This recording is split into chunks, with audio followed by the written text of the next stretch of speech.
My mother called me an embarrassment because I worked in a factory. She sent a text in the family group chat saying Mother's Day dinner was for successful kids only.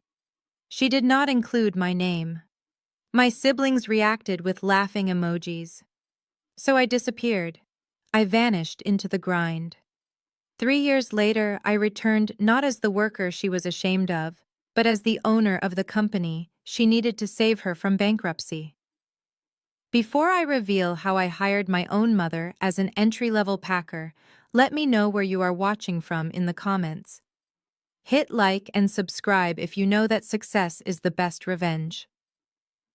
My name is Nia, and I am sitting in a silence that costs $3 million. The air conditioning in my penthouse hums at a frequency you can barely hear. The floor-to-ceiling windows frame the glittering Atlanta skyline like a living painting. I take a sip of vintage red wine and hold the crystal glass up to the light. I want you to look at my hands, really look at them. Tonight they are soft. My nails are manicured to perfection, painted a shade of pale rose that screams old money. My skin is moisturized with lotions that cost more than my weekly grocery budget used to be. There is a diamond ring on my right hand that catches the light. It is the hand of a woman who signs contracts, not one who fixes conveyor belts. But if you look closely, you can still see the phantom outlines of the grease. 5 years ago, these hands were permanently stained black. No matter how hard I scrubbed with heavy-duty pumice soap, the oil from the factory machines never fully came out. It settled into the creases of my knuckles and under my fingernails like a tattoo of my struggle. To me, it looked like survival. To my mother, Joyce, it looked like failure. I can still see the look of absolute disgust on her face from that afternoon in her living room. I had come over to give her money because she was behind on her mortgage again. I reached out to touch her shoulder to comfort her. She flinched. She actually jumped back as if I were holding a knife. She brushed the spot on her shoulder where my hand had hovered and said, "Nia, do not touch me with those filthy things. You look like a common laborer." She looked at her cream-colored velvet sofa and then back at me with pure panic. She said, "Do not sit down. You will ruin the fabric. Go wash yourself. You are making the whole room smell like a garage." That was the moment I realized my mother would rather starve in a pristine house than accept help from a daughter with dirty hands. She valued the appearance of status over the reality of love. She told me my job was beneath the family dignity. She said I had settled for a life of grunt work. It is ironic, really. Because tonight as I look out at the city lights, my mother is currently wishing she had those dirty hands. She wanted to preserve her dignity, so I let her keep it. And now my manicured hands are the only thing standing between her and a homeless shelter. But she did not know that back then. Back then I was just the disappointment, the black sheep. And it all started with a notification on my phone that shattered the last bit of hope I had for us. I walk across the room to the marble fireplace where the family history is supposed to be displayed. There are 4 silver frames here.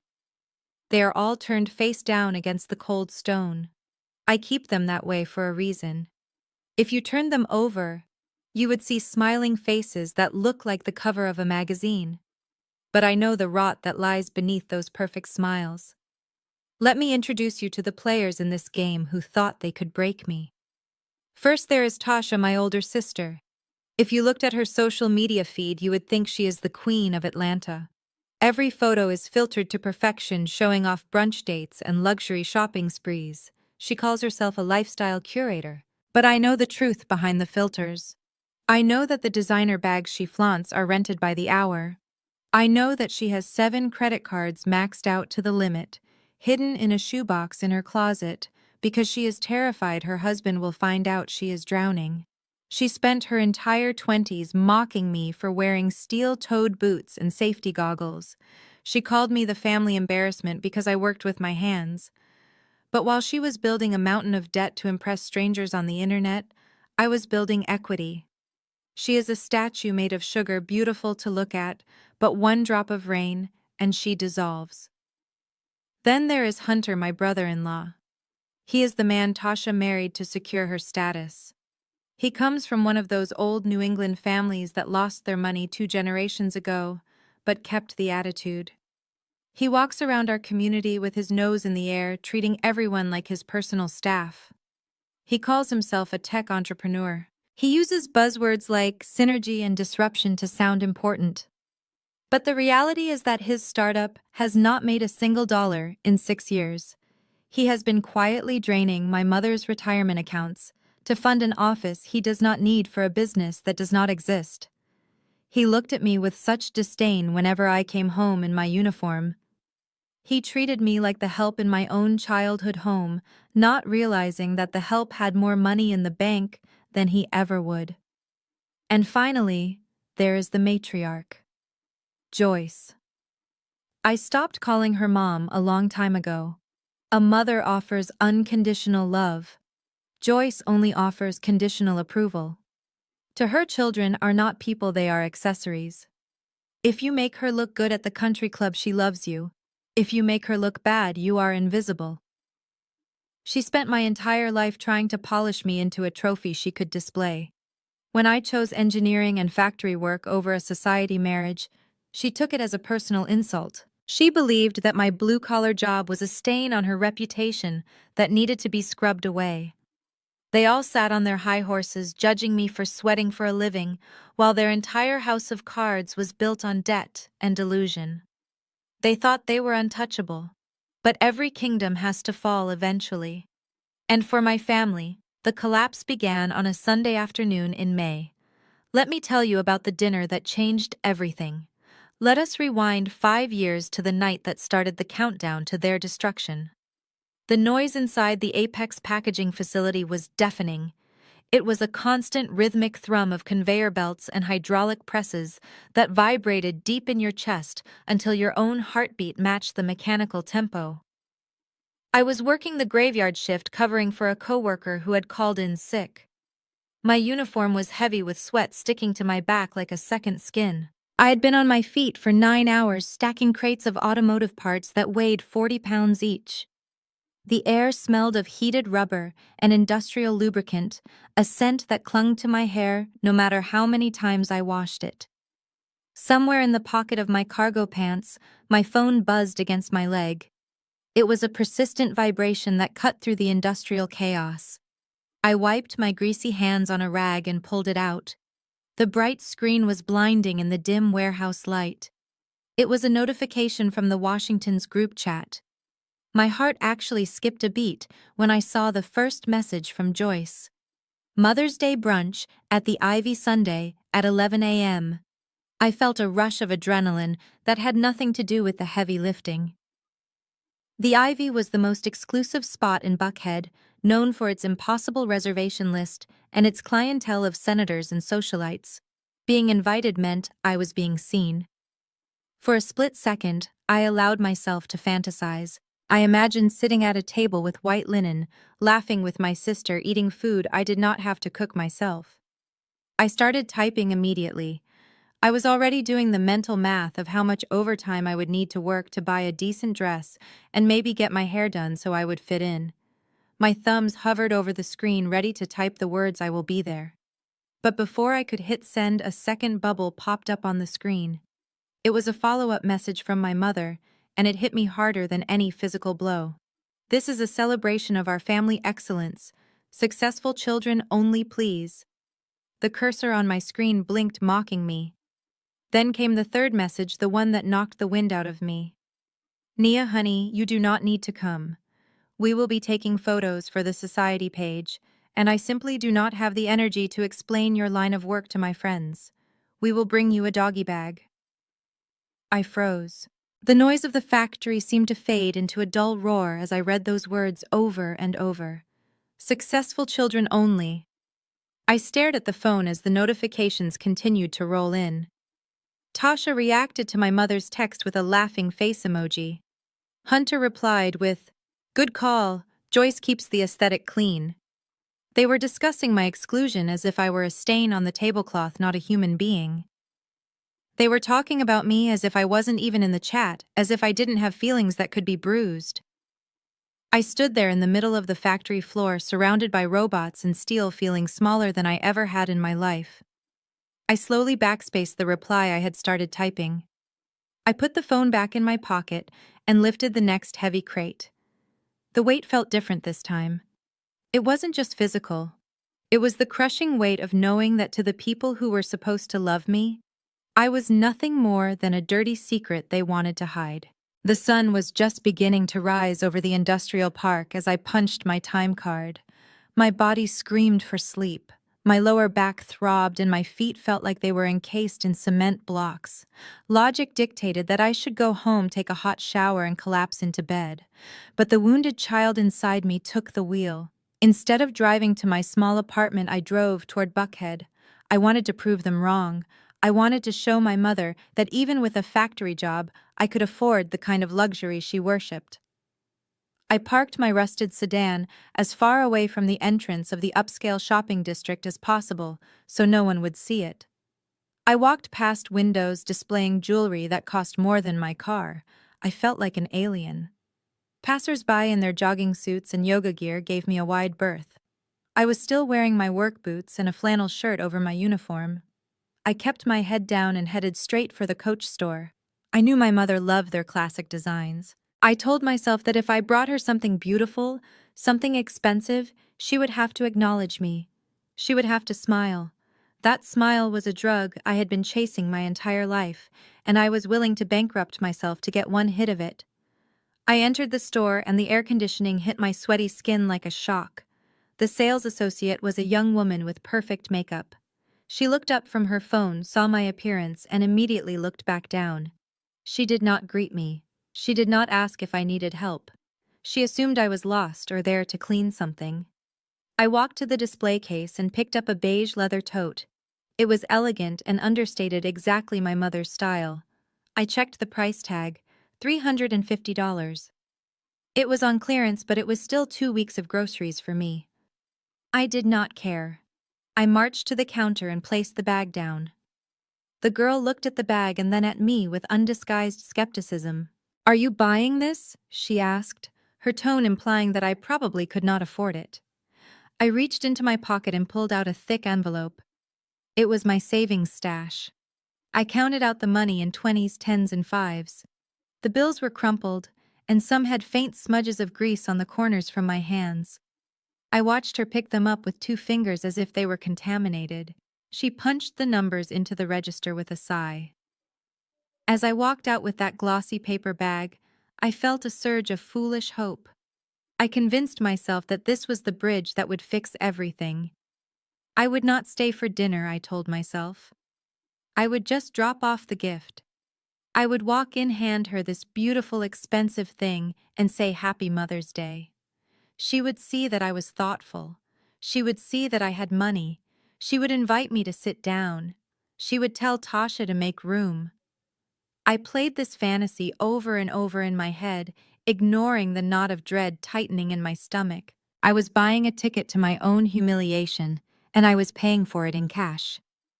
The Ivy was not just a restaurant.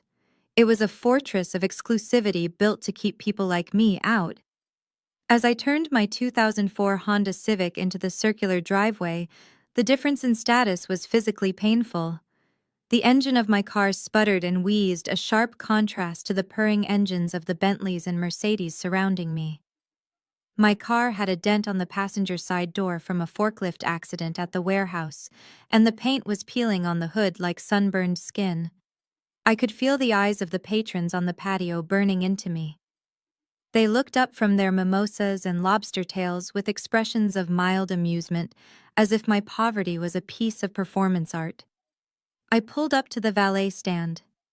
The attendant was a young man with slicked back hair and a red vest that looked more expensive than my entire outfit. He was opening the door for a woman stepping out of a G-Wagon, smiling charmingly as she handed him a $100 tip. When he turned and saw my Honda, his smile vanished instantly. He did not step forward to open my door. He stood firmly in place, his arms crossed over his chest like a bouncer at a club. I rolled down my window, the manual crank squeaking in the silence. I am here for the Washington party, I said, trying to keep my voice steady. The valet looked at my car and then looked around as if checking to see if anyone important was watching this interaction. "We are at capacity for the valet lot, miss," he said flatly. His eyes landed on the oil stain on my shirt sleeve that I had tried to hide with a cardigan. "Deliveries are around the back anyway." The insult hit me like a slap. He thought I was there to deliver food, not eat it. I swallowed the lump of anger in my throat. "I am a guest," I said, my voice tighter this time. But he was already waving me away, signaling for the Tesla behind me to pull forward. "You will have to find street parking. Please move. You are blocking the flow." I had no choice but to drive away. I found a spot 3 blocks down near a construction site. The walk back to the restaurant was a march of humiliation. My heels, which I had bought at a thrift store, clicked unevenly on the pavement. I was sweating by the time I reached the entrance again, clutching the paper bag with the coach purse like a shield. And there it was. Parked right in the front spot under the warm glow of the gas lamps was Hunter's silver Porsche. The vanity license plate read, TCH Mogul. It was gleaming, spotless, and arrogant. I stared at that car, knowing the truth that the valet did not. That Porsche was leased. Hunter was 3 months behind on the payments. The gas in the tank was probably paid for by my mother's credit card. But because it looked the part, it got the VIP treatment. My Honda was fully paid for with honest, hard-earned money, but it was banished to the shadows. It was a perfect metaphor for my family. Appearance was God, and reality was a sin. I took a deep breath, smoothed down my dress, and prepared to walk into the lion's den, knowing that the car outside was just the beginning of the lies I was about to face. I stood on the sidewalk, separated from my family by a single pane of reinforced glass. It might as well have been a prison wall. Inside the restaurant looked like a golden aquarium of wealth and happiness. The lighting was warm and amber, designed to make everyone look beautiful and rich. I could see them clearly. They were seated at the best table in the house right by the window. My mother Joyce was holding court. She was laughing at something Hunter had said, her head thrown back in a display of joy that I had not seen directed at me in years. She looked radiant. She was wearing a pearl necklace that I knew was fake, but from this distance it looked like royalty. For a moment, I just watched them. I felt like a ghost haunting my own life. I saw Tasha reach over and adjust my mother's collar, playing the role of the doting daughter perfectly. Hunter was pouring champagne from a bottle that probably cost more than my weekly paycheck. They looked like a tableau of the perfect American family, a family that had successfully amputated the infected limb. Me. I took a breath that rattled in my chest. I told myself that if I could just get their attention, if I could just wave and show them the gift, they would soften. I stepped closer to the glass. My reflection ghosted over them, a faint, transparent image of a girl in a cheap dress hovering over their feast. I raised my hand. I knocked. It was a soft sound. Tap, tap, tap. Tasha was the first to hear it.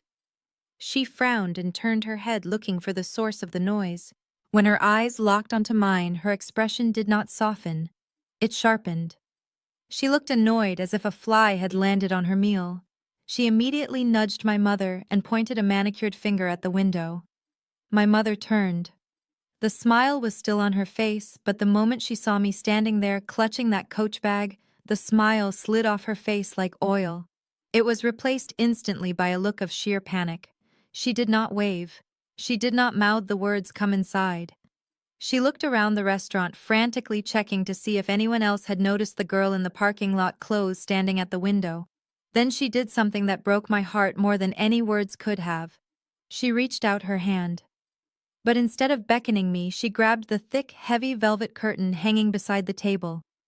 With one swift, violent motion, she yanked it shut. The golden light was gone. The view of my family was gone. I was left staring at the dark fabric of the curtain. She had literally closed the blinds on her own daughter. She had erased me from the view so she could enjoy her appetizers without being reminded of my existence. I stood there on the concrete, staring at that closed curtain, realizing that to her, I was not a person. I was a stain on the landscape that needed to be covered up.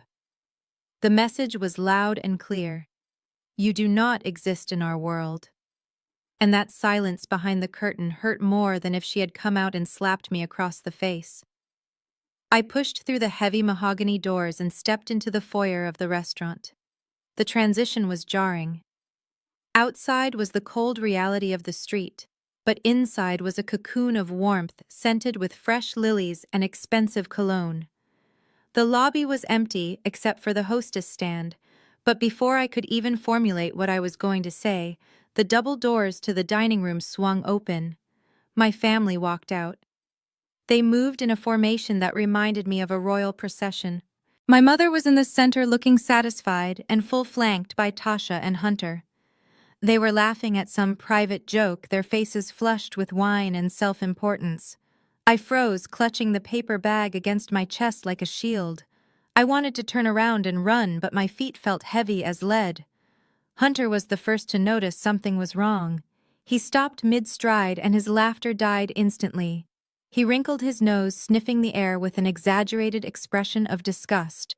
He looked around the lobby as if searching for a gas leak. Then his eyes landed on me. The look of recognition was followed immediately by a look of repulsion. Jesus, Hunter said loud enough for the hostess to look up from her reservation book. What is that smell?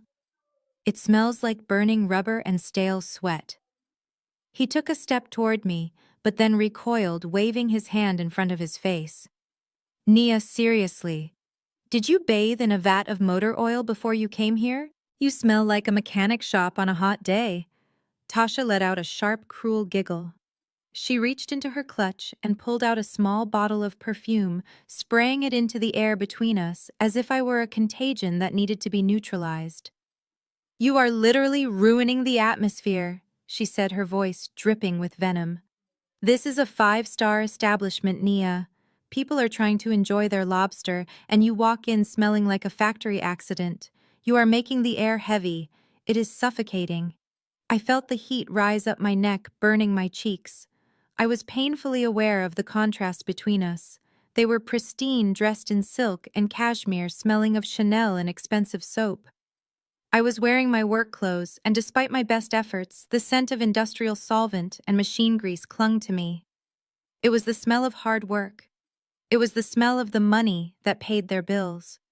But to them, it was just the stench of failure. I tried to speak to defend myself, but my throat closed up. I held out the bag slightly, my hand trembling. I just wanted to give Mom her gift, I managed to whisper. Hunter laughed, a harsh barking sound that echoed in the high ceilings of the lobby. Gift, he scoffed, looking me up and down with eyes that stripped away every ounce of my dignity. The best gift you could give us is to go back to whatever hole you crawled out of and scrub yourself raw. You are embarrassing us in front of the staff. Look at the hostess. She is terrified you are going to touch something. My mother stood behind them silent. She did not defend me. She did not scold them for their cruelty. She simply took a handkerchief from her purse and pressed it delicately to her nose, turning her face away as if the mere sight of me was physically painful for her. That silence, that refusal to even look at me, was louder than any insult Hunter could have screamed. It confirmed that in this lobby under these crystal chandeliers, I was not family. I was pollution. I ignored Hunter and Tasha. I pushed past their insults and focused solely on the woman standing behind them.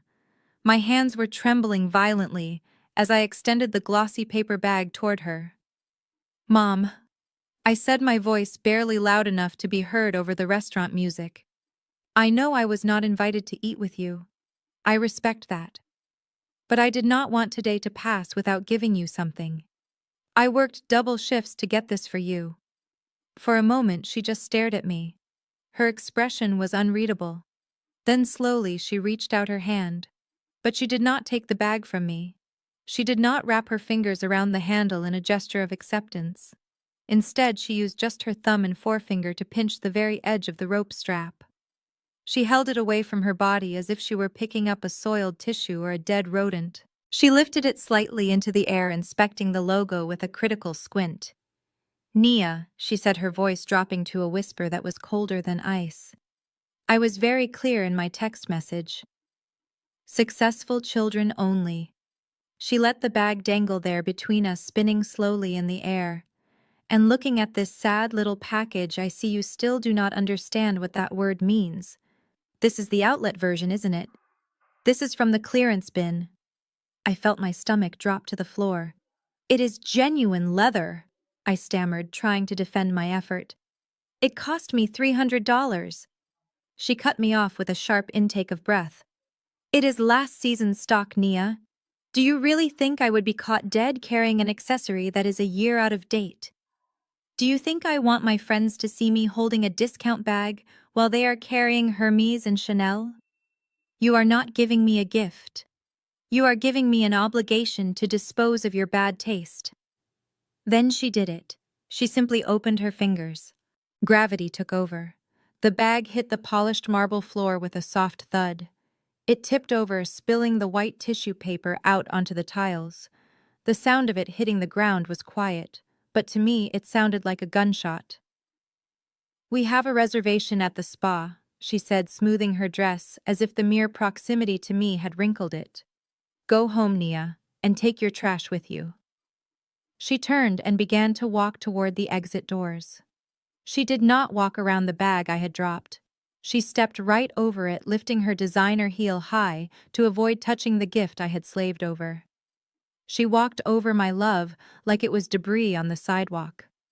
Tasha followed her, kicking the bag slightly to the side with the toe of her shoe as she passed, giggling as they disappeared into the sunlight, leaving me alone in the lobby with my rejected heart lying on the floor. The heavy wooden doors swung shut behind them, sealing them into their world of luxury, and leaving me in the cold reality of the foyer. I stood there for a long moment. The silence was absolute. I could feel the eyes of the hostess burning into my back. She looked at me not with pity, but with impatient expectation, waiting for the trash to remove itself. A strange thing happened then. The tears that had been threatening to spill over suddenly evaporated. The hot shame that had flushed my cheeks cooled into something hard and brittle. It was the feeling of a bridge finally burning down.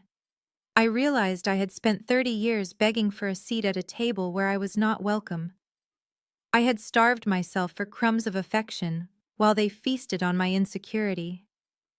I looked down at the beige bag lying on the polished marble floor. The tissue paper was torn and spilling out like guts. It looked pathetic.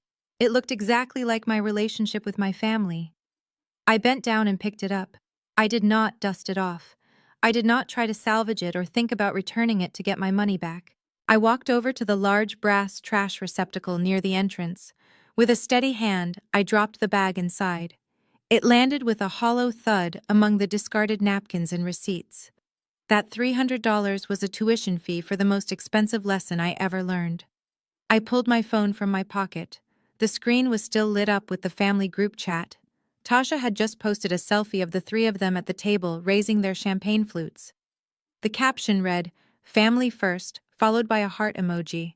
The irony tasted like blood in my mouth. I did not reply. I did not write a long dramatic farewell letter explaining my pain. They did not deserve my words. I simply tapped the settings menu. I selected the group chat and hit leave group. Then I went to my contacts. Joyce Washington. Block contact. Tasha Washington. Block contact. Hunter Davis. Block contact. One by one, their names disappeared from my digital life. I watched the spinning wheel confirm that they could never call, text, or FaceTime me again. It was a digital amputation, swift and permanent. I slid the phone back into my pocket, and for the first time in years, I felt lighter. The crushing weight of their expectations was gone, left in that trash can with the purse. I pushed open the front doors and stepped out into the humid Atlanta afternoon. I did not look back at the window to see if they were watching. I did not care. I walked to my beat-up Honda Civic, got in, and turned the key. The engine sputtered to life, a rough sound that I used to be ashamed of, but now sounded like freedom. As I drove away from the ivy, I made a vow to myself. The next time they saw me, they would not be looking down at me. They would be looking up, and they would be blinded by the glare of my success. I shifted into gear and drove straight toward the only place where I actually belonged. The factory. The warehouse became my sanctuary. While my family viewed the Apex facility as a dungeon of low-class labor, I viewed it as a puzzle waiting to be solved. They saw me as a packer, a pair of hands hired to put widgets into boxes for $15 an hour. What they did not know was that while they were sleeping, I was studying. For 4 years, I had sacrificed every weekend and every spare dollar to an online degree program. While Tasha was curating her Instagram feed and Hunter was failing at startups, I was earning my Bachelor of Science in Mechanical Engineering. I kept it a secret because I knew if I told them, they would find a way to diminish it. They would ask why I did not go to an Ivy League school or why I was not working at a prestigious firm. So I kept my mouth shut and my eyes open. I started staying late after my shift ended. I told the floor manager I was waiting for traffic to die down, but in reality I was analyzing the assembly line. I watched how the machines moved where the bottlenecks were and why the hydraulic presses overheated every Thursday. The factory was bleeding money through inefficiency, and nobody seemed to notice except the girl taping boxes at the end of the line. One rainy Tuesday night, everything changed. The main conveyor belt, which we affectionately called Big Bertha, seized up with a grinding screech that sounded like metal tearing through bone.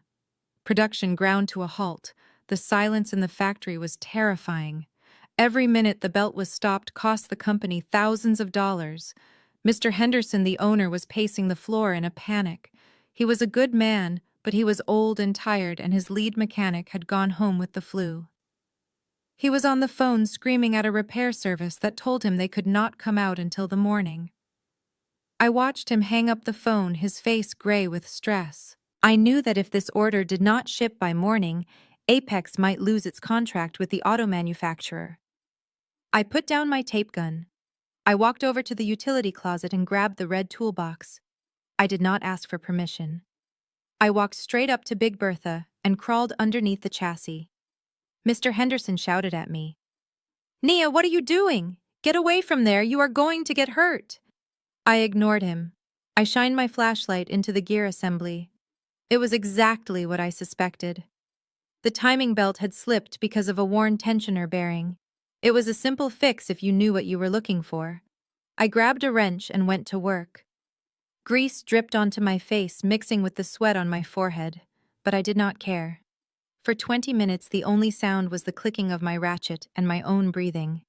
I tightened the tensioner, realigned the belt, and tapped the casing with my hammer to settle it. I slid out from under the machine, wiped my hands on my pants, and looked at Mr. Henderson. "Try it now," I said.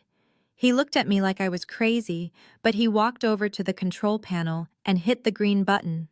The machine groaned once, and then purred to life. The belt began to move smoothly. The rhythm of production returned. Mr. Henderson stared at the moving belt and then looked down at me, his eyes wide with shock. "Nia," he asked, his voice trembling slightly, "since when do you know how to fix industrial machinery?" I looked him in the eye and gave him the first real smile I had worn in months. "Since I started reading the schematics in the break room for fun," I said. That night, I did not ask for overtime pay. I did not ask for a raise. I was playing a much longer game. I was not just fixing a machine, I was auditing my future empire. The next morning, the intercom crackled to life above the factory floor. The voice of the floor manager boomed through the speakers. "Nia Washington, please report to Mr. Henderson's office immediately."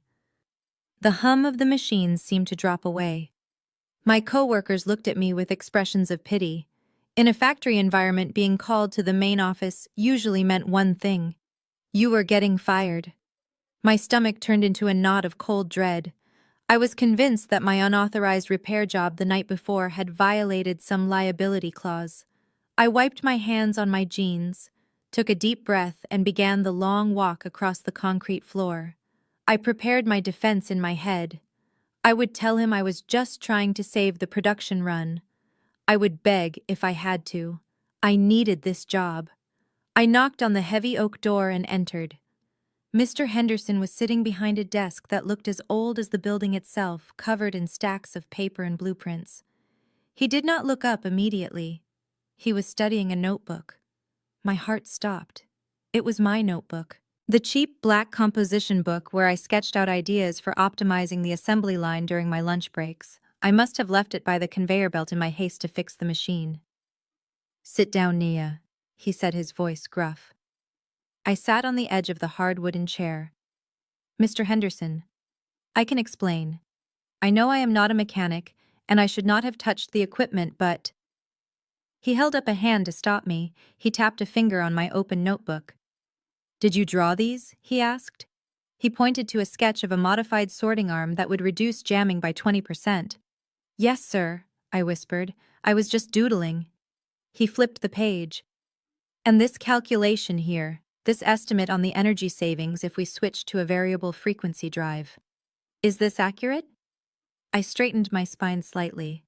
"Yes, sir. I ran the numbers 3 times. The current motors are wasting power during the idle cycles." Mr. Henderson closed the book and finally looked at me over his reading glasses. He leaned back in his chair and sighed, a heavy, tired sound. "Nia, I have been running this place for 40 years. I have hired hundreds of people. Most of them just want to punch the clock and go home. They do not care if the ship sinks as long as they get paid." He stood up and walked to the window, looking out at the factory floor. "I am 70 years old, Nia. My children are doctors and lawyers in New York. They have no interest in this place. They think it is dirty. They think it is beneath them." The words echoed the exact sentiment of my own family. I stayed silent. "I need someone who sees what I see," he continued, turning back to me. "I need someone who understands the heartbeat of these machines. I do not need a packer, Nia. I can hire anyone to tape a box. I need a technical manager." I blinked. "Excuse me? I am offering you a promotion," he said. "You will come off the line. You will oversee maintenance and process improvement. You will implement these designs of yours, and if they work, we will talk about a percentage of the savings as a bonus." I sat there stunned. My family had looked at my dirty hands and saw shame. This man looked at my dirty hands and saw value. "I am not a licensed engineer yet," I said, my voice trembling. "I am still finishing my degree online. I do not care about a piece of paper on the wall," he said firmly. "I care about the person who crawled under a moving machine to save my business. Do you want the job or not?" I looked at him and then down at my hands. "Yes, sir," I said. "I want the job." "Good," he said, pushing a file across the desk. "Your salary doubles starting today. Now get out of here and go fix the packaging unit on line 4. It has been making a funny noise all morning." I walked out of that office not as a laborer but as a leader. And as I walked back onto the floor, I realized that while my family was busy polishing their image, I was about to start building an empire. The next 3 years were a blur of motion and evolution. It was like watching a time-lapse video of a caterpillar turning into a butterfly, only the butterfly was made of steel and ambition. The first thing to go was the blue uniform. I remember folding it neatly and placing it in the bottom of my locker like a relic from a past life. I traded my steel-toed boots for sensible flats, and then eventually for Italian leather heels that clicked with authority against the concrete floors. My days of scrubbing grease from my cuticles were replaced by nights of scrubbing through profit and loss statements until my eyes burned. I became obsessed with the machinery of business, just as I had been obsessed with the machinery of the factory. I learned that a contract could be just as complex as a transmission, and a negotiation required the same delicate touch as calibrating a sensor. Mr. Henderson became more than a boss, he became a mentor. He taught me how to read people, how to spot a bluff in a supplier meeting, and how to squeeze efficiency out of a supply chain without breaking the spirit of the workers. I absorbed everything. While Tasha was busy curating her online persona, I was curating a portfolio. While Hunter was burning through cash, I was learning how to generate free cash flow. Then came the day that changed everything permanently. It was a Tuesday, much like the one where I had fixed the conveyor belt, but the atmosphere was different. Mr. Henderson called me into his office. The room was packed with boxes. He was retiring. He looked at me with a mixture of pride and exhaustion. He told me he had received offers from private equity firms in New York.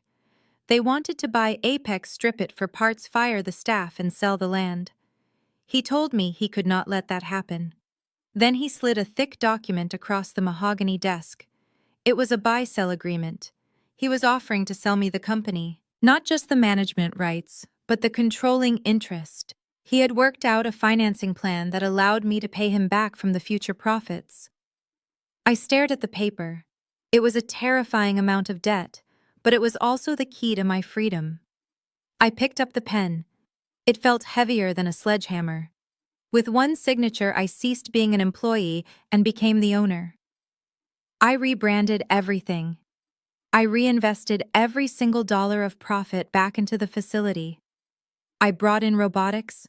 I painted the floors a pristine white. I upgraded the ventilation until the air smelled like ozone instead of oil. But I made one crucial decision. I kept my name off the building. I did not issue a press release. I did not update my LinkedIn profile. To the outside world, and especially to my family, I was still just a worker. I became the silent power behind Apex Group. I was the ghost in the machine controlling a multi-million-dollar empire from the shadows, while my family continued to believe I was nothing, and that anonymity was my greatest weapon. While I was building a fortress of steel and equity, my mother was busy reinforcing her castle of cards. The Washington family home was always buzzing with activity. To the outside observer, it looked like the epicenter of high society in Atlanta. My mother threw a summer solstice party that was the talk of the neighborhood. Caterers circulated with trays of truffle arancini, and vintage champagne flowed like water.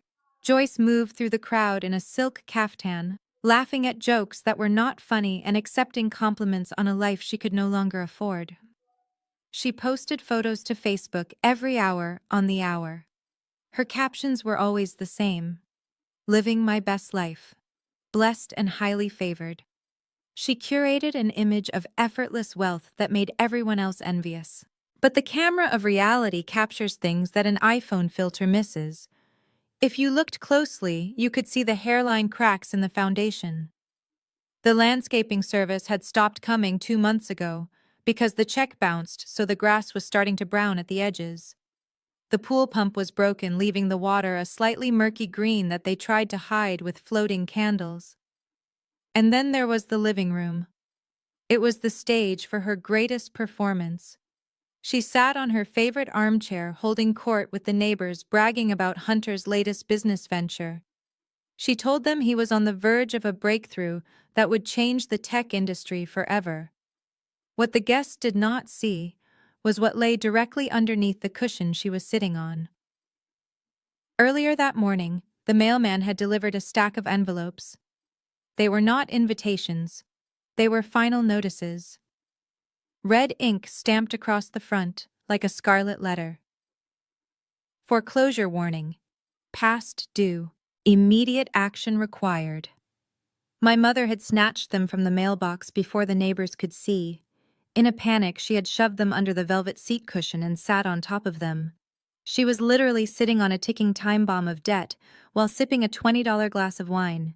She believed that if she hid the bills, they ceased to exist. She was not the only one pretending.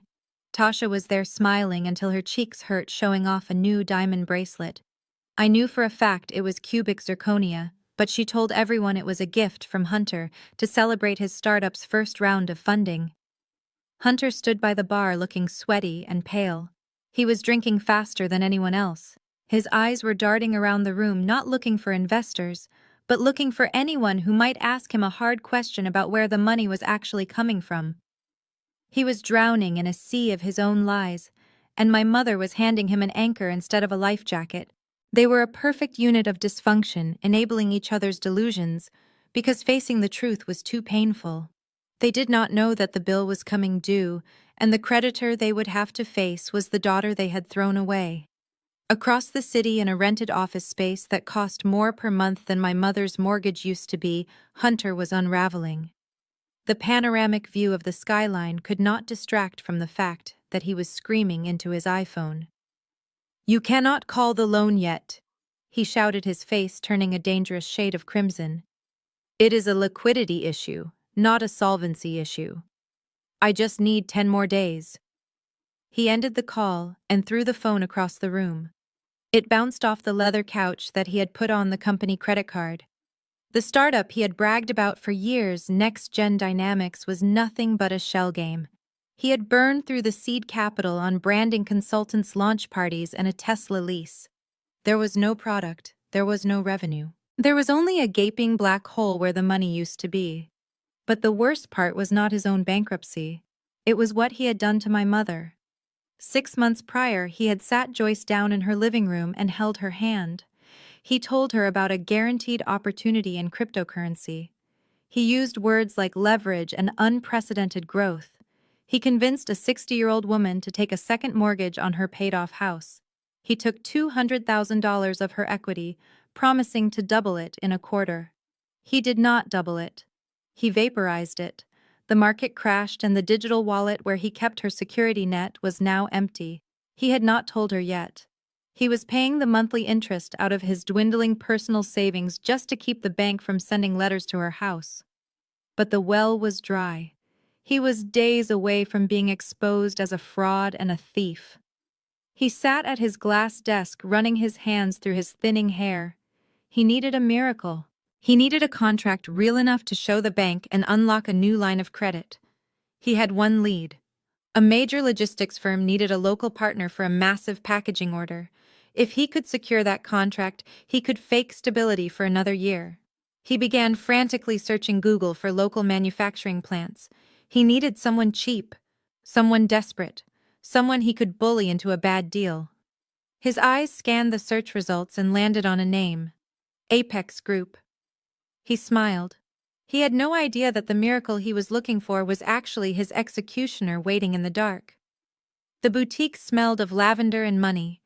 It was Tasha's favorite sanctuary, a place where the lighting was designed to make you look 10 years younger, and the price tags were discreetly tucked inside the seams.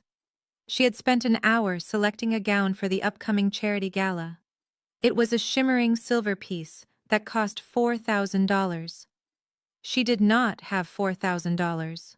In fact, she did not have $400 available in her checking account.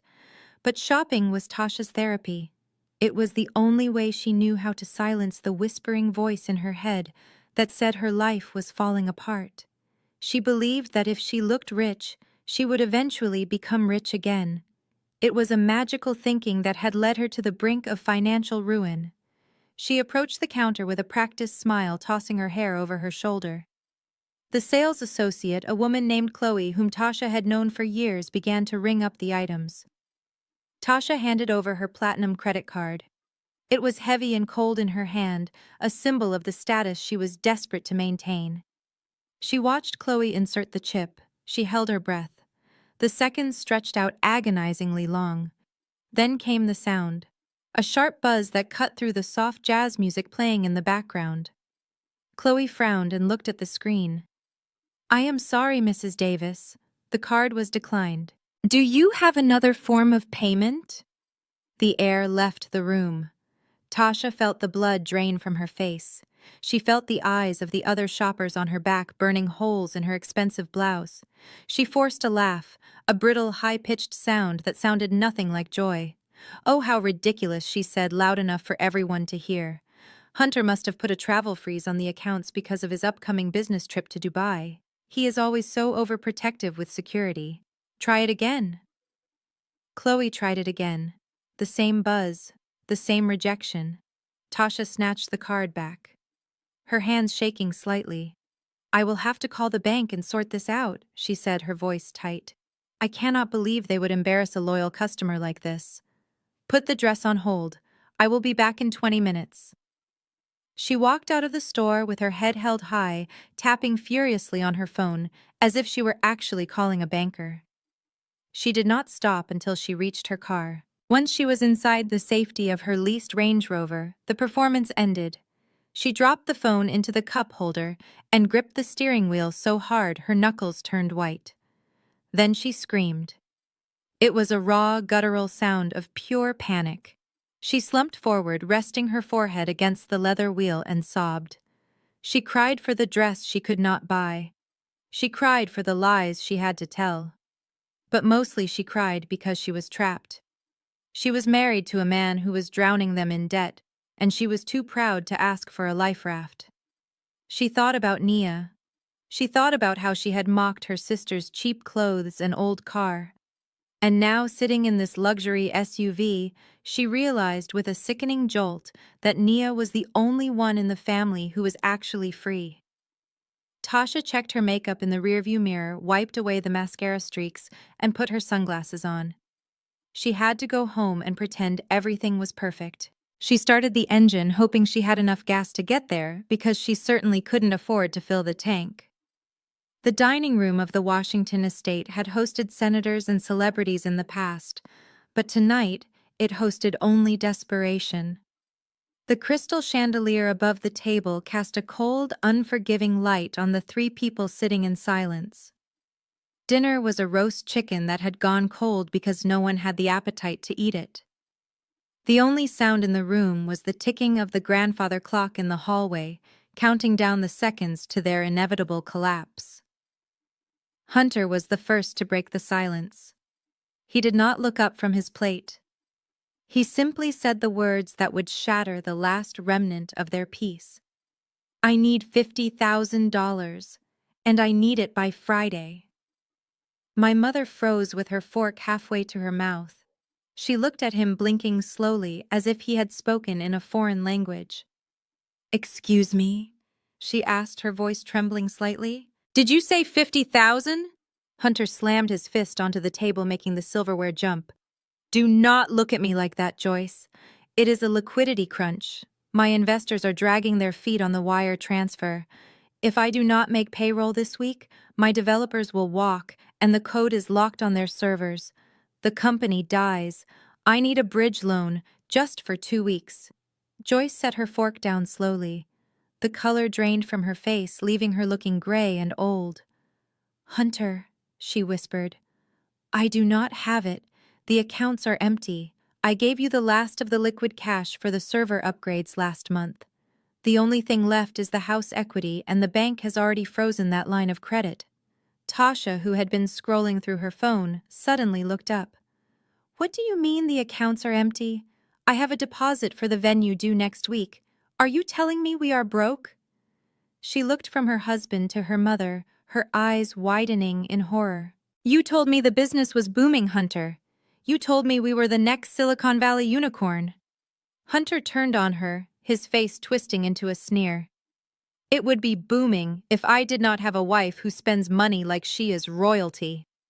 Do you know how much that American Express bill was last month, Tasha? $7,000 on shoes. Shoes, Tasha. While I am trying to build a legacy, you are trying to build a wardrobe." Tasha stood up, knocking her chair back. "Do not you dare blame this on me. You are the one who insisted on leasing the Porsche. You are the one who needed the office with the view. You are a fraud, Hunter. You have been bleeding us dry for years." Joyce put her hands over her ears. "Stop it," she screamed. "Both of you stop it immediately. We are a family. We do not fight about money like common people." "We are not common people," Joyce Hunter spat back, standing up to loom over her. "We are broke people. There is a difference. Common people have jobs, we have debt, we have— Unless you want the sheriff to put an eviction notice on that front door, you need to find me that money. Call your friends. Sell your jewelry. I do not care what you do. Just fix it." The toxic silence returned heavier than before. They sat there, the three of them, realizing that without the glue of money to hold them together, they actually hated each other.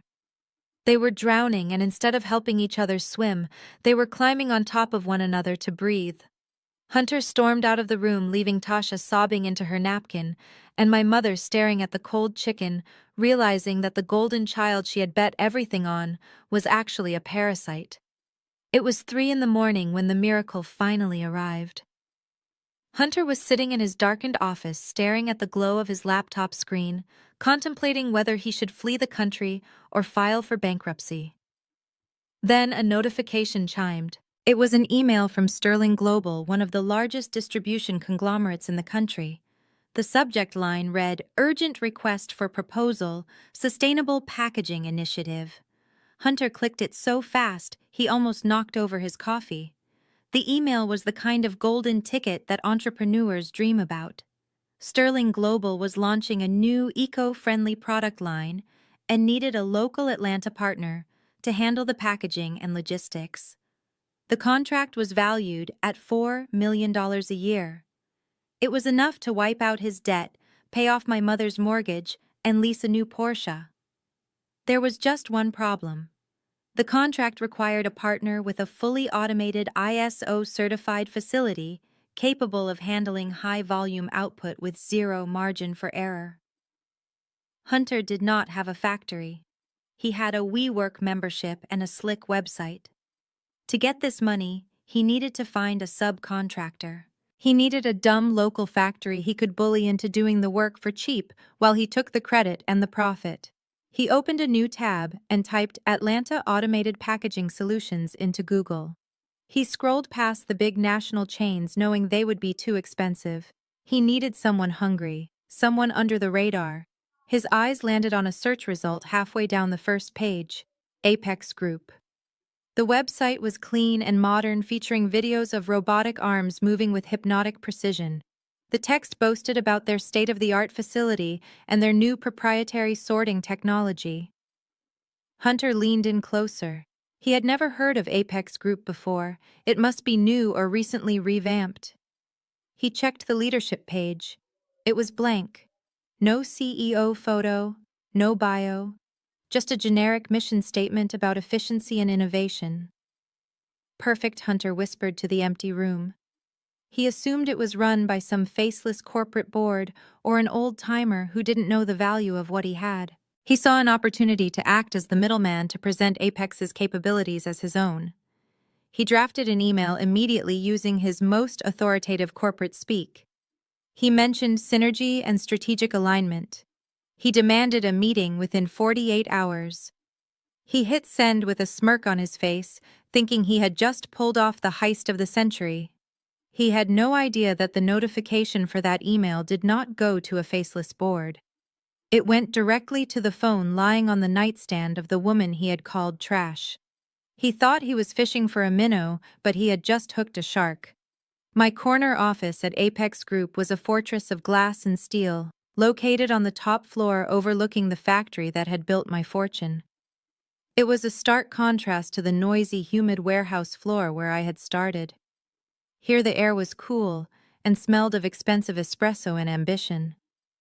I was reviewing the quarterly projections when my executive assistant Marcus knocked on the door. He walked in holding a tablet with a perplexed expression on his face. "Mrs. Washington," he said, "we just received a rather aggressive request for a meeting. It is from a man named Hunter Davis, representing a company called Next Gen Dynamics. He claims he has a proposition that will revolutionize our supply chain. He is demanding a sit-down with the owner within 48 hours. I stopped typing. The sound of that name made the hair on my arms stand up. It was not fear, it was the thrill of a predator who just watched the prey wander into the trap. I slowly swiveled my chair around and extended my hand for the tablet. "Let me see that," I said. I read Hunter's email. It was a masterpiece of desperation masked as arrogance. He used words like strategic synergy and vertical integration, but I could read between the lines. He was begging. He was broke, and he needed a vendor who would extend him credit on a handshake. He had no idea he was emailing the sister-in-law he had mocked for smelling like oil. He thought he was reaching out to a stranger. I looked up at Marcus. He was waiting for me to tell him to delete the email. We usually ignored cold calls from failing startups. "Reply to him," I said, my voice steady and cold. "Tell him we are interested. Tell him we have capacity for his order and we are willing to expedite the contract." Marcus looked surprised. "Are you sure, ma'am? His financials look unstable." "I know exactly what his financials look like," I said, standing up and walking to the window. That is why there is a condition. Tell Mr. Davis that due to the high-risk nature of his request and the volume of the order, Apex Group requires all primary investors and personal guarantors to be present at the signing. I turned back to Marcus and smiled, a smile that did not reach my eyes. I happen to know that his primary investor is his mother-in-law and his business partner is his wife. Tell him to bring Joyce and Tasha Washington. If they are not in the room, there is no deal. Marcus nodded, typing the notes furiously. And should I tell him who the owner is? No, I said. Let them think they are meeting an old man. Let them think they are walking into a room they can dominate. I want to see their faces when they realize who holds the pen. Schedule the meeting for Friday at noon. And Marcus, order the expensive catering. I want them to feel comfortable right before I destroy them. As the door closed, I looked out at the Atlanta skyline. The pieces were moving into place. They were coming to my house now. And in my house, we play by my rules. The trap was set, and they were running toward it with their eyes closed. Hunter burst through the front door of the Washington estate like a man who had just won the lottery. The gloomy atmosphere from the dinner the night before evaporated instantly. He was holding a bottle of champagne that he had definitely bought on credit. "Ladies, pack your bags," he shouted, popping the cork and letting the foam spill onto the hardwood floor. "Next Gen is back in business." My mother and Tasha looked up from the sofa where they had been sitting in miserable silence, contemplating which jewelry to pawn. "Hunter, what happened?" Joyce asked, her eyes lighting up with that familiar hunger for status. "I did it," Hunter bragged, pouring the wine into unwashed glasses. "I secured a manufacturing partner. Apex Group. They are a massive local outfit. Top-tier automation. I worked my magic and convinced them to prioritize our order. We are talking about a $4 million revenue stream starting next month. The bank will unfreeze everything by Monday." The transformation in the room was instant and terrifying. Tasha, who had been crying about being poor 12 hours ago, immediately grabbed her phone. "Oh my God, Hunter, I knew you could do it," she squealed. "Does this mean I can get the dress? Does this mean we can go to the Maldives for our anniversary?" Yes, buy whatever you want," Hunter said, waving his hand dismissively. "But there is a catch, a small formality. The owners of Apex want to meet the board of directors. Since you two are listed as officers, they requested your presence at the signing tomorrow."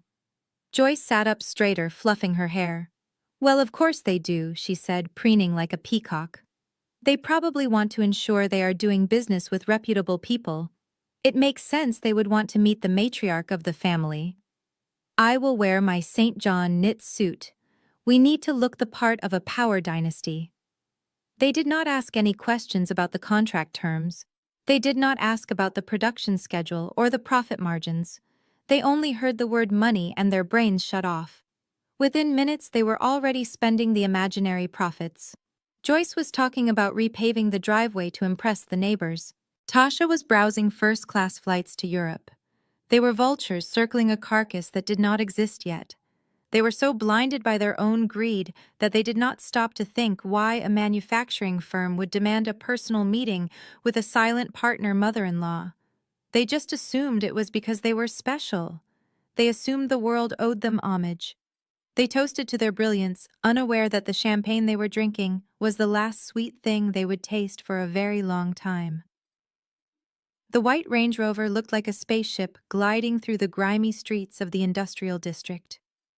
Inside, the climate control was set to a crisp 68 degrees, and the leather seats smelled of conditioning cream.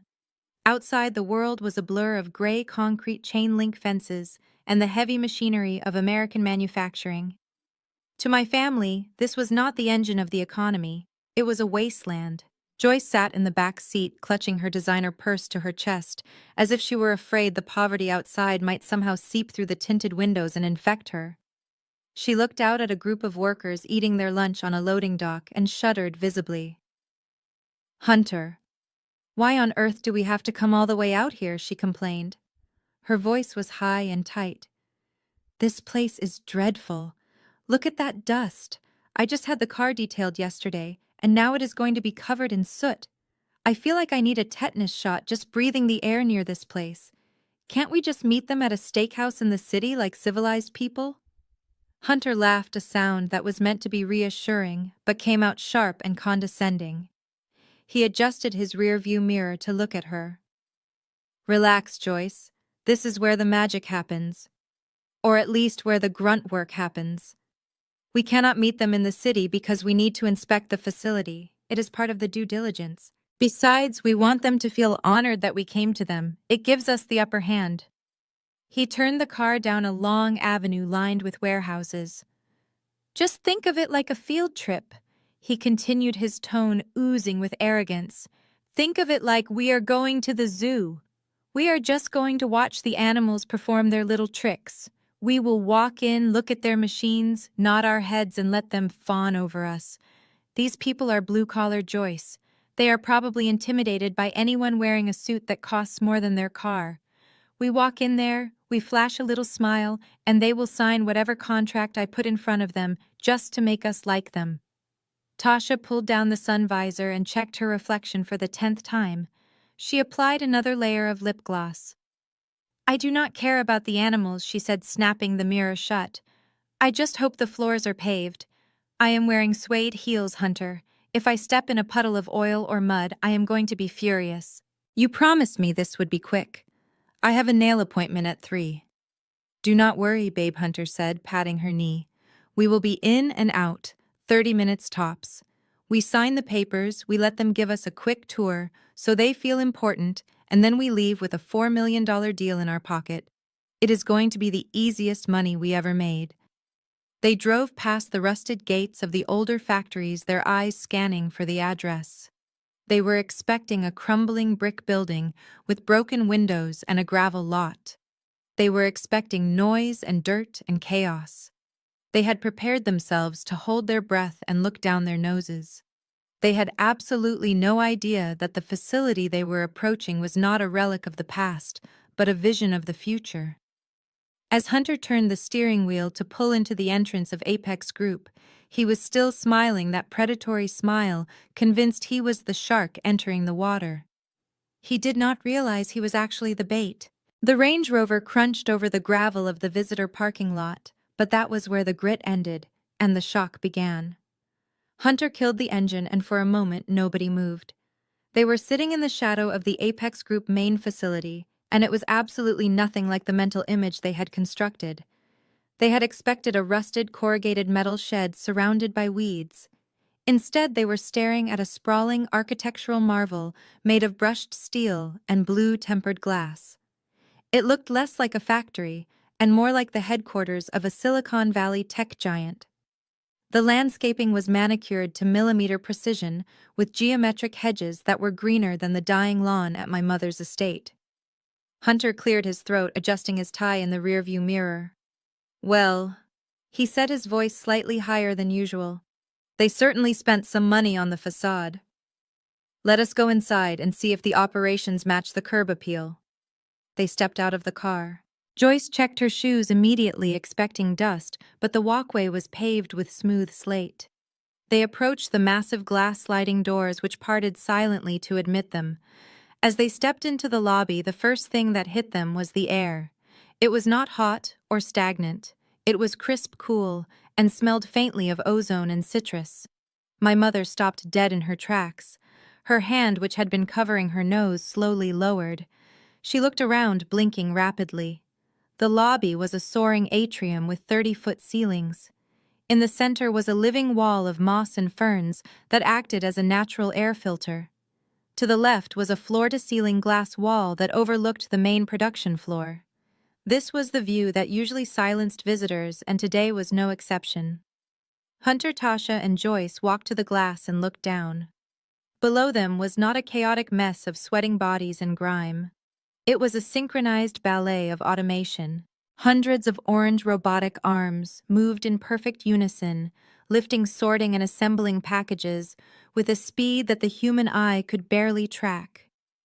Autonomous guided vehicles glided silently along magnetic tracks on the floor, carrying pallets. The floor itself was coated in white epoxy resin, so polished it reflected the LED lights above. It was cleaner than an operating room. My God, Tasha whispered, pressing her hand against the glass. It looks like a science fiction movie. Where are all the people? Hunter tried to recover his composure. Efficiency, babe, he said, trying to sound like an expert. This is what I was talking about. High-level automation. It cuts down on labor costs. Joyce looked at the scene with a mixture of awe and irritation. She was annoyed that she could not find anything to criticize. She had prepared herself to be disgusted, to feel superior to the dirt. But standing here looking at a facility that was worth more than her entire neighborhood, she felt a shrinking sensation. She felt small. She turned to the reception desk where a young woman in a sharp navy blazer was typing on a holographic keyboard. Joyce straightened her jacket, trying to reclaim her sense of importance. She marched up to the desk. "We are the Davis party," she announced loudly. "We are here to meet the ownership. And do try to be quick. We have a very tight schedule today." The receptionist looked up with a polite professional smile that did not quite reach her eyes. "Of course, Mrs. Washington. The CEO is expecting you. Please take the elevator to the executive suite on the 4th floor." They stepped into the elevator, the doors closing with a soft chime. As they ascended, Joyce let out a breath she had been holding. "Well, at least they have good taste," she sniffed. "Maybe this won't be a total waste of time after all." She had no idea that the elevator was not taking her to a meeting. It was taking her to a reckoning. The executive suite was a masterclass in intimidation, designed to make visitors feel small before they even entered the boardroom. The walls were lined with industry awards, and the furniture was sleek black Italian leather. Hunter immediately threw his suit jacket onto a chair and flopped onto the sofa, claiming the space as if he already owned it. He lifted his legs and dropped his heavy dress shoes onto the pristine glass coffee table, leaving a smear of gray dust on the surface. He laced his fingers behind his head and let out a sigh of satisfaction. "This is the life," he said, closing his eyes. "I could get used to this." He was acting like the deal was already signed and the commission check was already cleared. He did not see the disrespect in his actions, he only saw his own comfort. Tasha was prowling the room like a bored cat. She walked over to the refreshment station, which was stocked with premium snacks and beverages. She picked up a bottle of sparkling water, inspected the label, and wrinkled her nose in disgust. "San Pellegrino?" She scoffed loud enough for the administrative assistant outside the glass door to hear. "Do they not have anything better? I specifically drink artisanal spring water from Norway. This tastes like minerals and poverty." She dropped the bottle back onto the tray with a clatter and wiped her hands on her dress as if the bottle had been sticky. She was broke and desperate, but she clung to her snobbery like a life raft. But it was Joyce who was the most agitated. She kept checking her diamond-encrusted watch, tapping her foot rhythmically against the floor. 15 minutes had passed since they arrived. To a woman like Joyce, waiting was an insult. It implied that someone else's time was more valuable than hers. She stood up and marched to the glass door, sliding it open with aggressive force. The young executive assistant named Marcus looked up from his desk. "Excuse me," Joyce snapped, her voice shrill and demanding. "We have been sitting in this fishbowl for 20 minutes. My son-in-law is a very busy man. He has calls to make. We cannot just sit here twiddling our thumbs while your boss finishes his lunch. Go in there and tell him the Davis family is ready to leave if he does not come out right now." Marcus remained calm. He adjusted his glasses and offered a polite, rehearsed smile. "I apologize for the delay, Mrs. Washington. The CEO is concluding a conference call with our partners in Tokyo. It is a critical negotiation. He will be with you shortly." Joyce huffed, crossing her arms. "Tokyo," she repeated, mocking his tone. "I doubt that. He is probably just trying to make us wait to feel important. It is a classic power move. Well, it won't work on me. You tell him he has 5 minutes or we walk. And when we walk, that $4 million deal walks with us." She slammed the door shut and turned back to Hunter and Tasha. "The audacity of these people," she hissed. "We are practically saving their business and they treat us like vendors." Hunter laughed from the sofa, not bothering to take his feet off the table. Let them play their games, Joyce. It just shows they are nervous. They know they need us more than we need them. Let them sweat. When I walk into that room, I am going to demand an extra 5% discount for this wait. They sat there in their bubble of delusion, completely unaware of the reality. They thought the delay was incompetence. They did not realize it was a calculated stress test. Behind the double doors of the boardroom, I was watching them on the security feed. I was watching Hunter dirty my table. I was watching Tasha insult my hospitality. And I was watching my mother abuse my staff. I was letting them dig their own graves, one arrogant comment at a time. And now it was time to hand them the shovel. The heavy double doors swung open with a hydraulic hiss that silenced the room instantly. Hunter scrambled to get his feet off the coffee table, brushing the dust from his shoes in a panic. Tasha straightened her dress, and my mother put on her best fake smile, the one she reserved for bank managers and pastors. They turned their attention to the figure standing in the doorway. Me. I walked into the room with a stride I had practiced for 3 years. I was not wearing the stained blue coveralls they remembered. I was wearing a bespoke charcoal suit cut from Italian wool that draped perfectly over my shoulders. My heels were sharp and authoritative, sinking into the plush carpet, but they did not see my face. I had covered the lower half of my face with a black industrial-grade mask, and my eyes were hidden behind oversized, dark sunglasses. To them, I looked eccentric, perhaps a bit germophobic, but undeniably powerful. Marcus stepped in behind me. "Please forgive the attire," he said smoothly. "The CEO has just completed a spot inspection of the chemical mixing line, and safety protocols require full face shielding for 30 minutes post-exposure." It was a lie, but they bought it immediately. In fact, it made them respect me more. To them, this was the eccentricity of a billionaire. Hunter stepped forward, his hand extended, ignoring the fact that I had not offered mine. "Hello," he said, his voice dripping with sycophancy. "It is an honor. I am Hunter Davis, founder of NextGen. This is my board." I walked right past his outstretched hand. I did not look at him. I walked to the head of the long obsidian conference table and placed my leather portfolio down. The sound echoed in the silent room. I gestured for them to sit. I watched them scramble for chairs, eager to please the person they thought was their savior. It was fascinating to witness. They were looking directly at my hairline, my hands, my posture, But they did not recognize me. Why would they? They had never really looked at Nia the sister. They had only ever looked at Nia the servant. They saw a worker who carried boxes, not a woman who carried a company. My back was straight, my head was high, and I vibrated with an authority that was alien to them. I sat down slowly, crossed my legs, and stared at them through the dark tint of my glasses. My mother was fidgeting with her pearl necklace, clearly unnerved by my silence. Tasha was staring at my suit, probably trying to calculate how much it cost. Hunter was sweating. I let the silence stretch out for a full minute, making them squirm in their seats. I was savoring the delicious irony that the people who claimed to know me best were currently introducing themselves to me as if we were strangers. They thought they were sitting across from a checkbook, but they were actually sitting across from a mirror that was about to show them who they really were. I sat at the head of the polished obsidian table and deliberately did not speak. I simply opened the leather portfolio in front of me and began to read the documents slowly. The silence in the room grew heavy and thick. I could hear Hunter shifting in his chair, the leather creaking under his weight.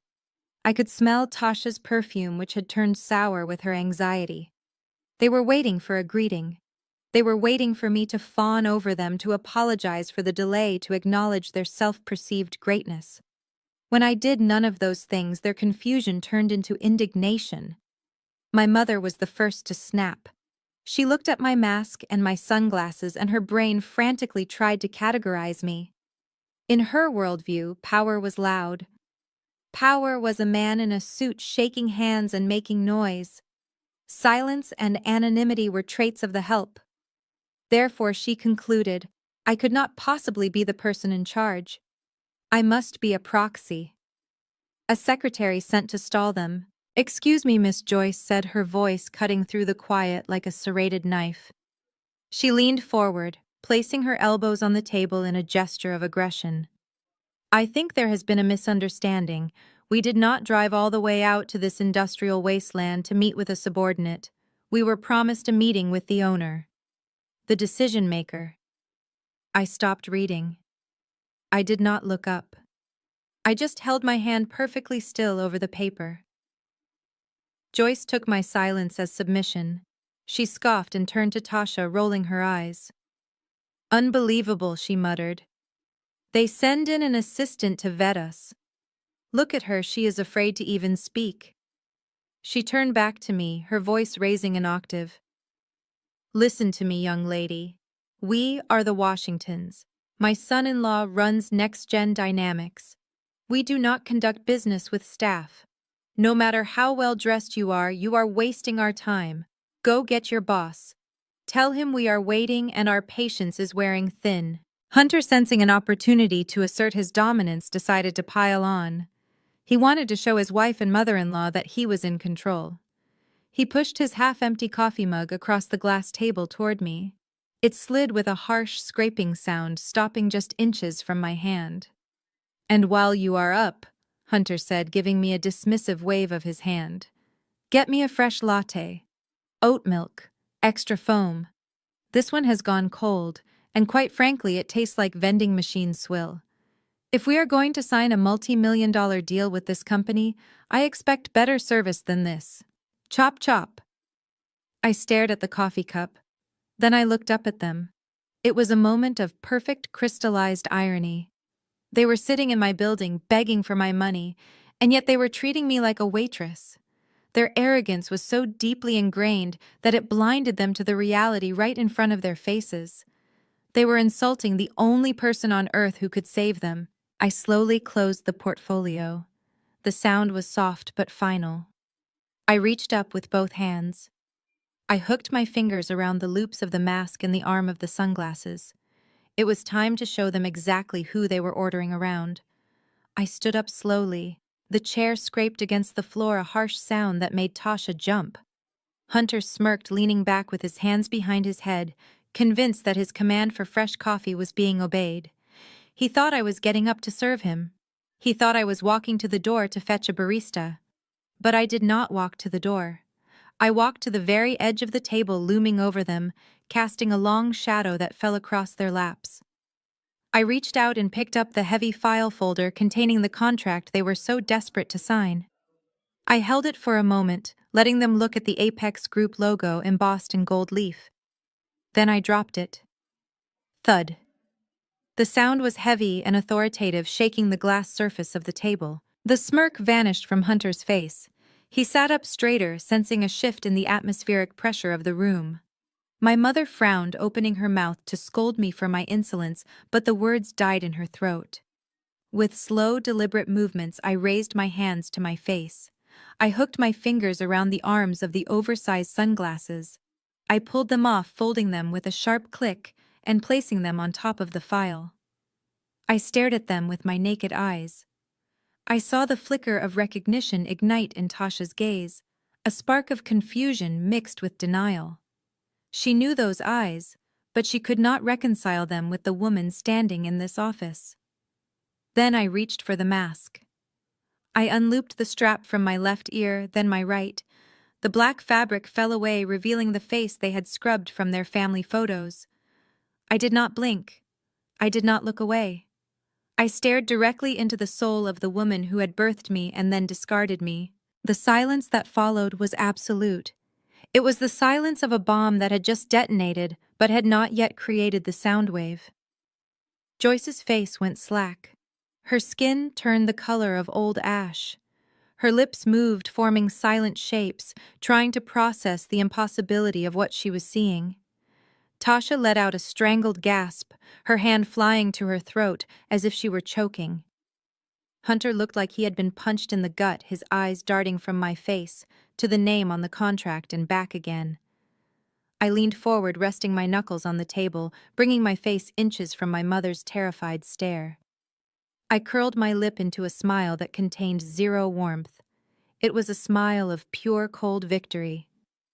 This coffee is brewed by a $5,000 Italian machine.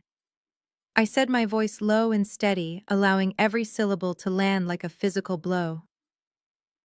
Mom, do you really find the taste so offensive? Or does it just taste like the daughter you threw away? Hello, friend, Bakdaden. Bakda. I have completed Block 26, the silence. This is the pivotal moment of revelation. I focused heavily on the sensory details of the silence, making the room feel claustrophobic, and the sheer cognitive dissonance of the family. Tasha's line about cleaning is delivered with desperate denial, making Marcus's correction hit even harder. Here's the content in English optimized for AI voice reading. The silence that descended on the conference room was heavy enough to crush bones. It was not a peaceful quiet. It was a vacuum. The only sound was the low, rhythmic hum of the central air conditioning system, which seemed to roar in the stillness. It sounded like a countdown. I watched the blood drain from their faces in real time. It was as if I had pulled a plug and drained the life out of them. My mother was the first to physically crumble. Her hands, which had been gripping her designer purse with white-knuckled tension, suddenly went limp. The bag slipped from her lap and hit the floor with a heavy, dull thud. A tube of lipstick rolled out across the carpet. But she did not even blink. She did not look down. Her eyes were locked on my face, wide and terrified. She looked like she was seeing a ghost. She opened her mouth to speak, but no sound came out, only a dry, rasping breath. Hunter looked as though he had been struck by lightning. He slumped back into the leather chair, his arrogance evaporating instantly. His mouth hung open in a slack-jawed gape. I could see his eyes darting frantically from me to the contract on the table. His brain was trying to do the math. He was realizing that the person he had just ordered to fetch coffee was the same person holding the $4 million lifeline his company needed to survive. He looked sick. His skin took on a waxy gray pallor. Tasha was the only one who tried to fight the reality. Her mind simply could not accept what her eyes were seeing. It broke her worldview. She let out a nervous, high-pitched giggle that sounded bordering on hysteria. She pointed a shaking finger at me. "Nia," she stammered, her voice wobbling. "What is this? Is this a prank? Why are you wearing that suit? Did you steal it from the locker room?" She looked around the room, searching for a camera crew. "You are the cleaning lady, right? You are just dusting the office before the real boss gets here. You almost got us." Before I could even dignify that with a response, Marcus stepped forward. He moved from the shadows of the room and stood directly beside my chair. His face was hard, his professional mask replaced by protective anger.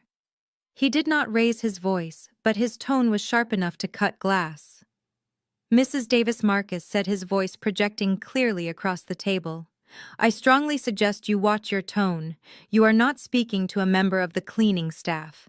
You are speaking to the founder, owner, and majority shareholder of Apex Group. You are in the presence of CEO Washington. Show some respect, or I will have security escort you out of the building immediately." The words hit Tasha like a physical slap. CEO Washington. The title hung in the air, vibrating with power. Tasha's mouth snapped shut. She looked from Marcus to me, and I saw the light of understanding finally flicker on behind her eyes. The denial died, and in its place came pure, unadulterated fear. They were trapped in a glass cage with the lion they had been poking for years, and they finally realized the gate was locked. I leaned back in my executive chair and allowed the silence to stretch until it was thin and agonizing. I crossed my legs and rested my hands lightly on the armrests, looking every inch the monarch of this kingdom. Across from me, the Washington dynasty had shrunk. They sat hunched in their chairs, their postures collapsed inward, as if they were trying to make themselves small enough to disappear. Hunter opened his mouth, his lips trembling as he tried to form a sentence. He probably wanted to apologize, or perhaps try to spin a new lie, but I did not give him the chance. I raised a single finger. It was a small gesture, but it shut his mouth instantly. I am not interested in your words, Hunter, I said, my voice devoid of any emotion. I am interested in facts, and I have all the facts right here. I reached for the second file on my desk. It was not the contract.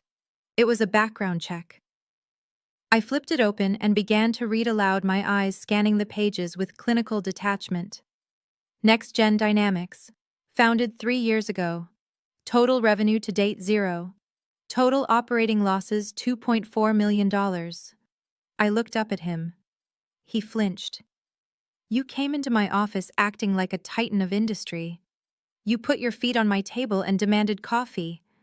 But looking at these numbers, I do not see a CEO. I see a con artist who is drowning. Hunter tried to protest. That is just on paper, Nia. You know how startups work. We are in the burn phase. I slammed the folder shut. The sound echoed like a gunshot. Do not insult my intelligence, I snapped. You are not burning cash, Hunter. You are incinerating it. And the worst part is not even the debt. It is who you stole from. I turned my gaze to my mother. She was staring at her hands, her face a mask of misery. I pulled out a document from the back of the file. It was a copy of a property lien. I slid it across the glass table until it rested directly in front of her. Does this look familiar, Mom? I asked softly. She looked down and a sob escaped her throat. It was the deed to her house. You let him gamble with your home. I continued, my voice hard. You let him leverage the roof over your head for a cryptocurrency scam. I know about the second mortgage. I know about the missed payments. I know that the bank has already drafted the foreclosure notice. You are not just broke. You are 30 days away from being homeless. You came here today thinking you were going to sign a deal that would save you. You thought you could trick some dumb factory owner into funding your lifestyle. But there is no deal, Hunter. There is no partnership. There is only me. And I am the only thing standing between you and the street. I watched the realization hit them. The arrogance was completely gone, replaced by a naked, desperate terror. They were not looking at a daughter or a sister anymore. They were looking at their judge, jury, and executioner. And for the first time in their lives, they were waiting for me to decide their fate. The shock on my mother's face lasted exactly 10 seconds before her survival instinct kicked in. I watched the transformation happen in real time. It was terrifyingly impressive. The fear in her eyes evaporated and was instantly replaced by a look of overwhelming theatrical adoration. She smoothed down her dress, took a deep breath, and decided to rewrite history right there in the room. She stood up and rushed around the side of the huge conference table, her arms outstretched as if she were greeting a long-lost lover. Nia, she exclaimed, her voice trembling with an emotion that was entirely manufactured. Oh, my baby girl, look at you. She moved toward me with a speed I had not seen in years. I knew it. I just knew it. She turned to Tasha and Hunter, gesturing wildly at me. I told you, didn't I? I told everyone. I said Nia is the quiet genius of the family. I always said she was destined for greatness. Oh, honey, I am so incredibly proud of you. She reached out to grab my hands. She wanted to clasp them in hers, to establish a physical connection that would bridge the gap between her debt and my bank account. She wanted to hug the CEO. She did not want to hug the daughter. I did not let her make contact. I snatched my hands away as if her skin were made of burning coal. I took a sharp step back, putting 3 feet of distance between us. My expression remained frozen in a mask of absolute coldness. Do not touch me, I said, my voice dropping to a dangerous whisper that echoed off the glass walls. Joyce froze her hands, hovering in the empty air. She looked hurt, a performance she had perfected over decades. Nia, honey, why are you being like this? I am your mother. I just want to congratulate you. I looked her up and down, letting my gaze linger on her expensive manicure. Have you forgotten, Mother? My hands are dirty. I work in a factory, remember? I smell like oil and sweat. I took a step toward her, forcing her to retreat. You told me at the Ivy that you didn't want to explain my profession to your friends. You dropped my gift on the floor because you didn't want to touch something a laborer had held. You said I was a stain, so do not stand there and pretend you are proud. You are not proud. You are broke, and you are terrified. Joyce tried to laugh a nervous, brittle sound. Oh, stop it, Nia, you are being dramatic. That was just tough love. We were trying to motivate you. We wanted you to strive for better. And look at this, it worked. You built all of this because we pushed you. It was not tough love, I cut her off sharply. It was cruelty. I built this empire in spite of you, not because of you. Do not insult my intelligence by pretending you ever cared about me. The only thing you care about is the money you think I'm about to give you. But I have news for you, Mom. My money is just like my hands. It is too dirty for you to touch. So sit down and keep your hands to yourself before I have security throw you out for harassment. I walked back around the desk and picked up the contract that Hunter had been drooling over. I held it up so he could see the signature line that would never be filled. This meeting is over, I said calmly. And so is Next Gen Dynamics. I am rejecting your proposal. I will not partner with a company that has zero liquidity and fraudulent leadership. The reality of my words hit Hunter like a physical blow. He saw his last lifeline being cut. He saw the eviction notices, the repossessed Porsche, and the jail time for fraud that was surely coming. The arrogant tech bro facade crumbled completely. He did not argue. He did not try to negotiate. He did something that I never thought I would see a man like him do. He dropped. Hunter fell to his knees on the expensive carpet. The sound was heavy and pathetic. He scrambled forward on his hands and knees until he was at the edge of my desk, looking up at me with wet, desperate eyes. He looked like a child who had broken a vase. Nia, please. He begged, his voice cracking. You cannot do this. You are family. If you do not sign this, I am dead. They will come for everything. He grabbed the edge of the desk, his knuckles white. It was not my fault, Nia, I swear. It was the market. The crypto crash came out of nowhere. The regulators changed the rules overnight. I was just unlucky. Every entrepreneur has a run of bad luck. I just need one break. Just one signature and I can fix it all. I can pay Mom back. I can buy Tasha a house. Please, Nia. Don't let me drown because of a little bad timing. I looked down at him. I felt no pity. I felt only a profound sense of disgust. Seeing him on his knees did not make me feel powerful. It just confirmed how weak he truly was. He was a man who took no responsibility for the wreckage he created. I leaned over the desk, invading his personal space, forcing him to look directly into my eyes. Stop talking, I commanded, and stop lying to yourself. You are not a victim of the market, Hunter. You are not a victim of bad timing or bad luck. You started with more advantages than 90% of the population. You had capital, you had connections, you had a safety net provided by my mother. I pointed a finger at his chest. You burned it all because you are lazy and you are greedy. You thought you were too smart to do the actual work. You wanted the lifestyle of a CEO without the labor. That is not bad luck, Hunter. That is incompetence. You are simply bad at business, and I do not invest in incompetence. I tossed the contract into the shredder beside my desk. The machine roared to life, eating the paper, and with it, Hunter's last hope. The sound of the blades tearing the paper was the only answer he was going to get. The mechanical whine of the shredder faded into silence, leaving only the sound of Hunter's ragged breathing. He stared at the machine as if it had just eaten his soul. I sat back down and opened the bottom drawer of my desk. I pulled out a single crisp document stapled at the corner. I had prepared this days ago, knowing exactly how this meeting would end. I knew they would come to me on their knees, and I knew exactly what their desperation was worth. Get up, Hunter, I said, my voice cutting through his self-pity. Stop embarrassing yourself on my carpet. I am not going to let you go to jail. And I am not going to let my mother sleep on the street. But I am not going to partner with you either. Partnerships are for equals, and we are not equals. I slid the document across the desk. I am willing to acquire Next Gen Dynamics. I will assume all outstanding liabilities, including the $2 million debt and the lien on my mother's estate. I will inject enough capital to fulfill the Sterling Global contract. Hunter scrambled up from the floor, snatching the paper like a starving dog. Thank you, Nia, he blubbered, wiping his nose. Oh, thank God. I knew you would come through. We can turn this around together. Read line 4, I commanded, pointing at the bold text. Hunter's eyes scanned the page. His relief vanished instantly, replacing it with horror. 60%, he choked out. You want 60% equity. That gives you controlling interest.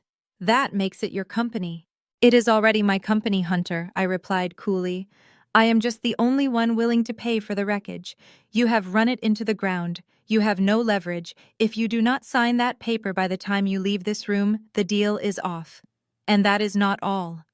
I leaned forward, interlocking my fingers. You are no longer the CEO. You are demoted effective immediately. You will retain the title of head of sales, but you will have no signing authority. You will not access the bank accounts. You will not make strategic decisions. You will report directly to Marcus, my executive assistant. You will clock in at 9, and you will clock out at 5. If you are late once, if you miss a single target, I will fire you for cause and you will lose your remaining equity. You can't do that, he whispered, his face pale. I am the founder. I built that brand. I cannot work for your assistant. You built a scam, I shot back. I am buying the logo and the client list. The rest is garbage. You wanted to be a businessman. Hunter, well, now is your chance. But you are going to do it my way. You are going to earn your paycheck. Take the pen, Hunter, or take the handcuffs when the federal investigators show up next week. It is your choice, but do not make me wait. My time costs money. Hunter slumped into his chair, clutching the pen like a lifeline, defeated and broken. I did not waste another second on him. I swiveled my chair to face the woman who had taught me that love was conditional on status. Joyce was clutching her chest, looking between me and Hunter, trying to calculate if she had survived the storm. She offered me a tentative, trembling smile, assuming that since I had saved the company, I had saved her lifestyle too. She was wrong. Now let us discuss your living arrangements, Mother, I said, my voice flat. I have wired the funds to the bank. The foreclosure is halted. The lien is lifted. Joyce let out a loud, melodramatic sigh of relief. She actually reached for her purse as if to leave. Oh, thank God. I knew you wouldn't let them take the family home. You are a good girl, Nia. I will make sure to invite you over for— Sit down, I barked. I did not say I gave you the house. I said I paid off the debt. That means the bank no longer owns the deed. I do. Joyce froze halfway out of her chair. I do not understand, she stammered. It is very simple, I explained, leaning forward. You are no longer the homeowner. You are a tenant, and I am your landlord. You are welcome to continue living in the estate. I will not evict you. However, you will pay rent. Market value for a property of that size is $6,000 a month. Payment is due on the 1st. Rent. Joyce shrieked, her face turning a blotchy red. I do not have $6,000 a month. You know I have no income. How do you expect me to pay you? I anticipated that problem, I said. And I have a solution. I reached under my desk again. This time I did not pull out a document. I pulled out a bundle of heavy, stiff fabric. It was a bright orange, high-visibility vest and a dark blue uniform shirt. The Apex Group logo was stitched on the pocket. I tossed it onto the glass table. It landed with a soft whump right in front of her manicured hands. We are hiring, I said coldly. We have an opening in quality control on line 4. It is an entry-level position. You will be inspecting packaging for defects. Joyce stared at the uniform as if it were a bag of venomous snakes. You cannot be serious. You want me to work on the floor. Like a peasant. It pays $20 an hour. I continued, ignoring her outrage. If you pick up overtime, you can just barely afford the rent. But there are rules, Mother. Line 4 is a standing line. That means you are on your feet for 8 hours a day. No stools, no sitting, no breaks except for lunch. You will wear steel-toed boots. You will tie your hair back. And if you are late, you get written up. I am 60 years old, she screamed, tears of rage finally spilling over. I have bad knees. I cannot stand for 8 hours. This is humiliation. No, I said, standing up and towering over her. This is labor. This is the dirty work you were too ashamed to explain to your friends. You spent your whole life looking down on people who work with their hands.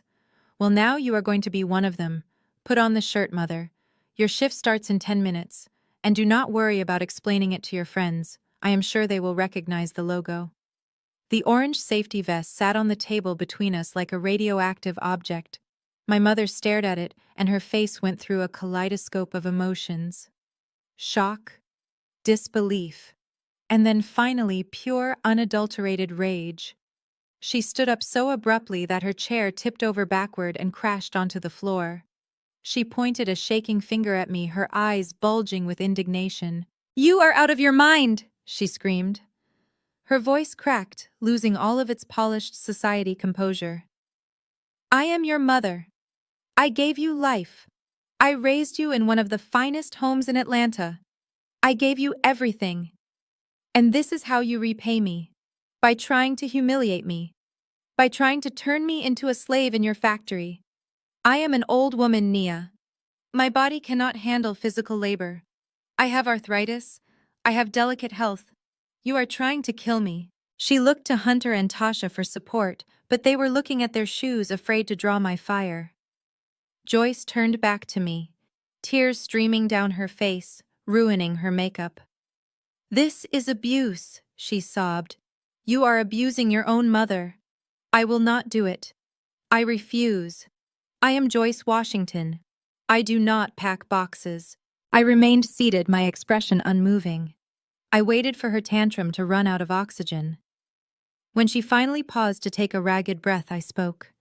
My voice was low, but it carried the weight of a gavel. "You are not old, Mother," I said coolly. "You are 60. You play tennis at the country club every Tuesday morning for 3 hours. You dance in high heels at charity galas until midnight. You have plenty of energy when it involves spending money or showing off. You only become frail when asked to contribute. That is not age. That is laziness." I stood up and walked around the table, closing the distance between us. She flinched, but I did not stop until I was standing right in front of her. "Do you remember what you told me when I asked for a loan to start this business?" I asked. "You told me that handouts create weakness.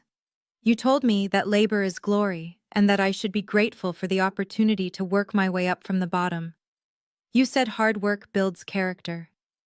Were you lying to me then, or are you lying to yourself now?" Joyce opened her mouth to argue, but I cut her off. "There is no debate here. The days of you living as a parasite are over. You have a very simple choice to make right now. You can pick up that vest, put it on, and report to line 4 to start earning your keep. Or you can walk out those double doors." I pointed to the exit. "If you walk out that door, you are homeless. I will have the locks changed on the estate within the hour. You have no credit. You have no cash. And thanks to Hunter, you have no assets. You can go sleep in a shelter. You can go beg your rich friends for a couch to sleep on and explain to them why you are destitute. Or you can work." I looked at my watch. "You have 30 seconds to decide. The shift bell rings at 1 o'clock. If you are not on the line, the offer is rescinded and I put your belongings on the curb. What is it going to be, Mother? Pride or a roof over your head? Choose." The room felt like a courtroom where the sentence was about to be passed. My mother stared at the heavy oak door that led to the hallway. I could see the calculations running frantically behind her eyes. She was thinking about her friends at the country club. She was thinking about the cold reality of a shelter cot versus the warm thread count of her sheets at home. She looked at her manicured hands and then at the bright orange vest. Her vanity was fighting a losing battle against her self-preservation. Slowly, and with a movement that seemed physically painful, she reached out. Her hand shook so violently that her bracelets rattled together like chains. She picked up the cheap plastic pen I had provided. She did not look at me. She looked down at the employment contract, the paper that defined her new reality as a subordinate. She pressed the pen to the paper. The scratching sound was loud in the quiet room. It sounded like a surrender. She signed her name, Joyce Washington, not with a flourish, but with a jagged, defeated line. She pushed the paper away and buried her face in her hands, sobbing quietly. Hunter was next. He did not hesitate. The fight had left him completely. He pulled the stock transfer agreement toward him and signed away 60% of his company in less than 3 seconds. He signed away his autonomy, his title, and his future. Tasha followed suit, her tears dripping onto the legal document, smudging the ink. She signed the guarantee that bound her to the debt. In the span of 2 minutes, the Washington dynasty had dismantled itself and handed the pieces to me. I stood up. The motion was sharp and final. I reached across the table and gathered the documents, stacking them neatly into a pile. I tapped the edges on the table to straighten them and placed them securely inside my portfolio. The sound of the portfolio snapping shut echoed like a gunshot. I picked up the orange vest and the blue shirt. I walked around the table and placed them on my mother's lap. She flinched as if I had dropped a live grenade on her. "Welcome to Apex Group," I said, my voice devoid of warmth. "We are a results-oriented company. We value punctuality and efficiency." I looked at Hunter and Tasha. "You two report to Marcus in HR immediately for your onboarding. He will assign you your cubicles and your login credentials. Do not expect corner offices. You will be in the open plan bullpen with the junior sales team." I turned back to my mother. "As for you, Mother, go home and get some sleep. You are going to need it. The first shift bell rings at 6 in the morning. That means you need to be punched in and at your station by 5:55. If you are 1 minute late, the gate locks and you are docked a half day of pay. Do not test me on this." I walked to the door and held it open for them. They stood up slowly, moving like people who were walking to the gallows. They shuffled past me, heads, bowed eyes on the floor. They were broken. They were humbled. And for the first time in their lives, they were mine. "See you in the morning," I said, as they stepped into the hallway. "Don't be late." The factory floor of Apex Group was a world of rhythmic noise and relentless motion. It had been 30 days since the signing in the boardroom, and the transformation of Joyce Washington was absolute. Gone were the silk blouses and the tailored trousers. Gone was the intricate blowout hairstyle that cost $200 a week to maintain. Standing at Station 4 on the packaging line was a woman who looked like a shadow of her former self. She was wearing the standard-issue dark blue industrial uniform. It was 2 sizes too big, hanging off her frame like a sack. Her hair was pulled back into a severe practical bun, held in place by a cheap plastic clip. Without the layers of makeup and the distraction of jewelry, the lines of age and exhaustion on her face were starkly visible. The conveyor belt moved at a speed that allowed for zero hesitation. Joyce's job was to inspect the seals on the eco-friendly packaging units. Pick up, inspect, bin, pick up, inspect, bin. It was a cycle that repeated thousands of times a shift. Her hands, which had never held anything heavier than a champagne glass, were now dry and trembling. She shifted her weight from one foot to the other, trying to find relief. Her feet were swollen inside the heavy steel-toed boots. The concrete floor was unforgiving. Every bone in her lower body ached with a dull, throbbing pain that never went away. She was learning the hard physical lesson that her daughter had learned years ago. The concrete does not care who you are. She missed a beat. Her eyes blurred for a second from fatigue, and a defective package slid past her station. It traveled down the line, triggering a red light and a loud buzzer further down the belt. The line ground to a sudden halt. The silence that followed was more terrifying than the noise. "Hey, Washington!" The shout came from the walkway above. It was the shift foreman, a burly man named Martinez, who had zero patience for incompetence. He stomped down the metal stairs and marched right up to her station. He did not care that she used to be a socialite. To him, she was just a bottleneck in his production quota. "You are sleeping on your feet again," he barked, leaning into her personal space. "That is the 3rd unit you missed this hour. Do you think we pay you to daydream? You are holding up the entire line. Look at the board. We are down 2% on efficiency because of you. The old Joyce would have gasped. She would have demanded to speak to a manager. She would have threatened to have him fired for his tone, but that Joyce was dead. The woman standing on the line simply shrank into her collar. She kept her eyes on her boots, terrified to make eye contact. She knew that one more strike meant termination, and termination meant the shelter. "I am sorry, Mr. Martinez," she whispered, her voice cracking. "It won't happen again, I promise. It better not happen again, or you can punch out for good," Martinez snapped. "Get it moving." He hit the restart button. The buzzer sounded, and the belt roared back to life. Joyce immediately reached for the next package, her fingers moving with a desperate, frantic energy. She did not look up. She did not complain. She just worked, letting the machine dictate her life, completely crushed by the reality she had once mocked. The studio apartment was located above a 24-hour laundromat in a neighborhood Tasha used to make fun of. The air inside was thick with the smell of detergent and stale takeout. There were no walk-in closets here.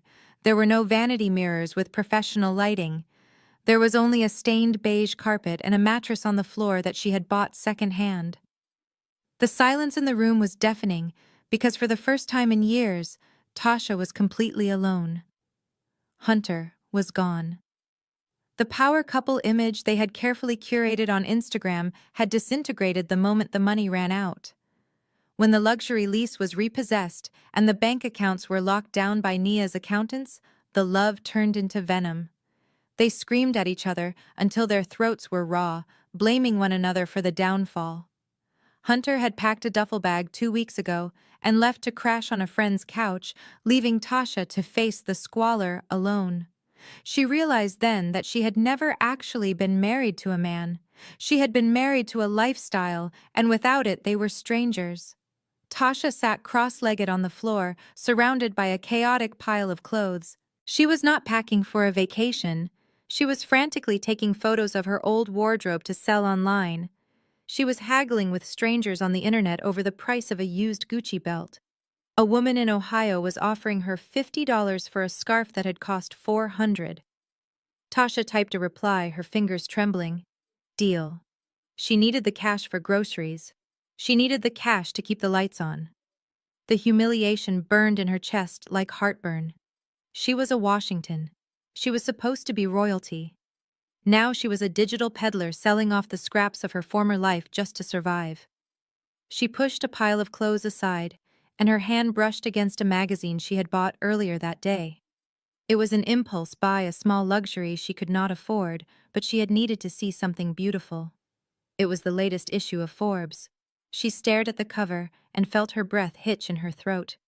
Staring back at her from the glossy front page was Nia. Her sister looked magnificent. She was wearing a white suit that glowed against the dark background. Her arms were crossed, her chin was lifted, and her eyes held a power that Tasha had never seen before. The headline was bold and impossible to ignore. The Silent Titan. How Nia Washington Built an Empire from the Shadows. Tasha traced the letters with her finger. She looked around her dingy apartment at the peeling paint and the pile of used clothes. Then she looked back at the magazine. The contrast shattered her. She remembered all the times she had mocked Nia. She remembered calling her dirty. She remembered laughing at her for working in the factory. She had spent her whole life thinking she was the swan and Nia was the ugly duckling. But she had been wrong. She had been so incredibly wrong. Nia was the queen, and Tasha was just a peasant in a costume. The tears came suddenly hot and stinging. She curled into a ball on the mattress, hugging the magazine to her chest.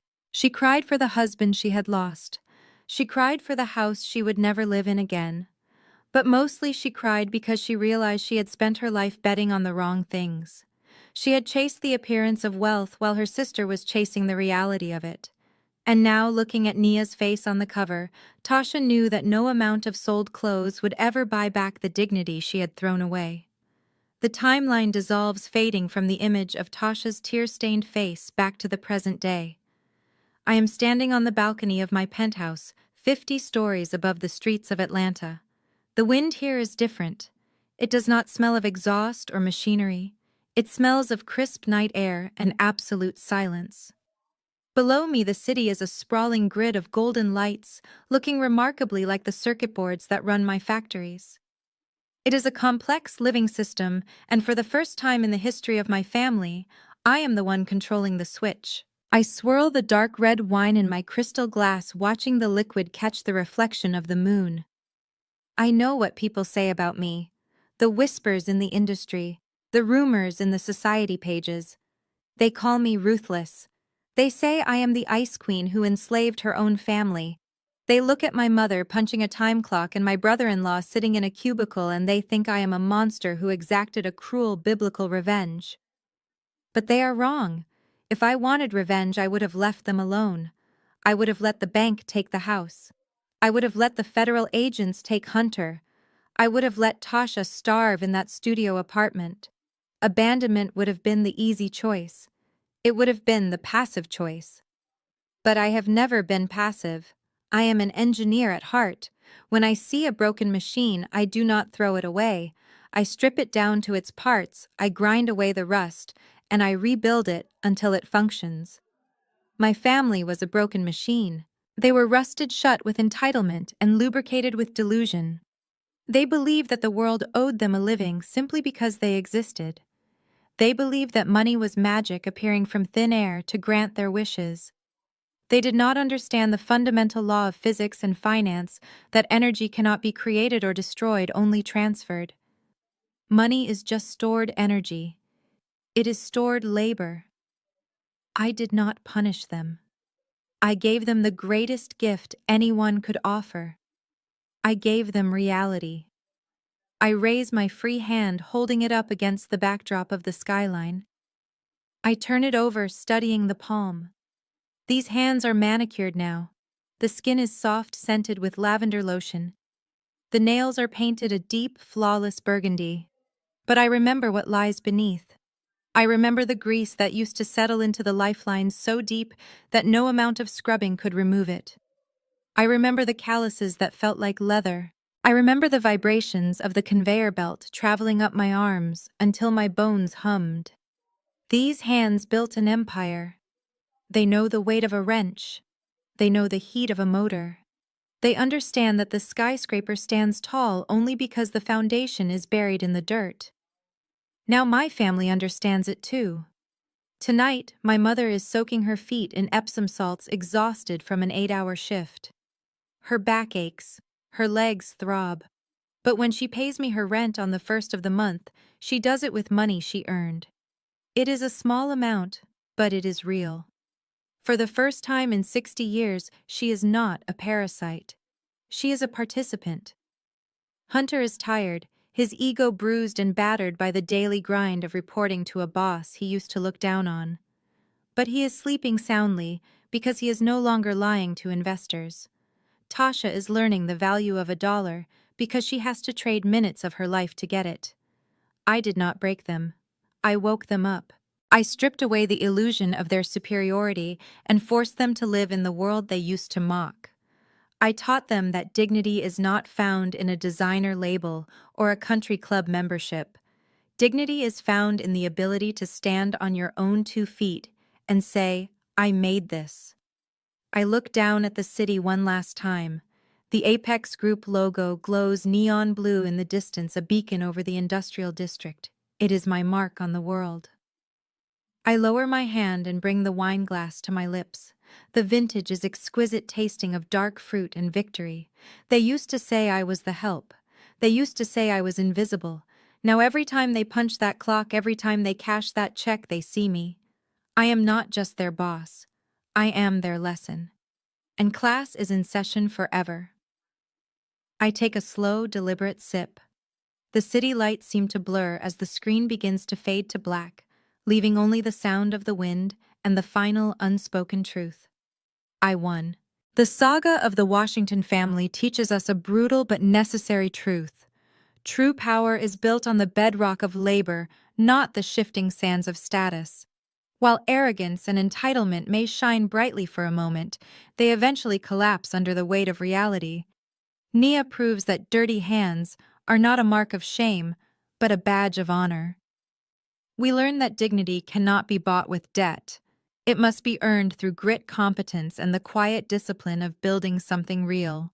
In the end, the only currency that matters is what you can create. Drop A in the comments if you are building your own empire today and subscribe for more stories of justice,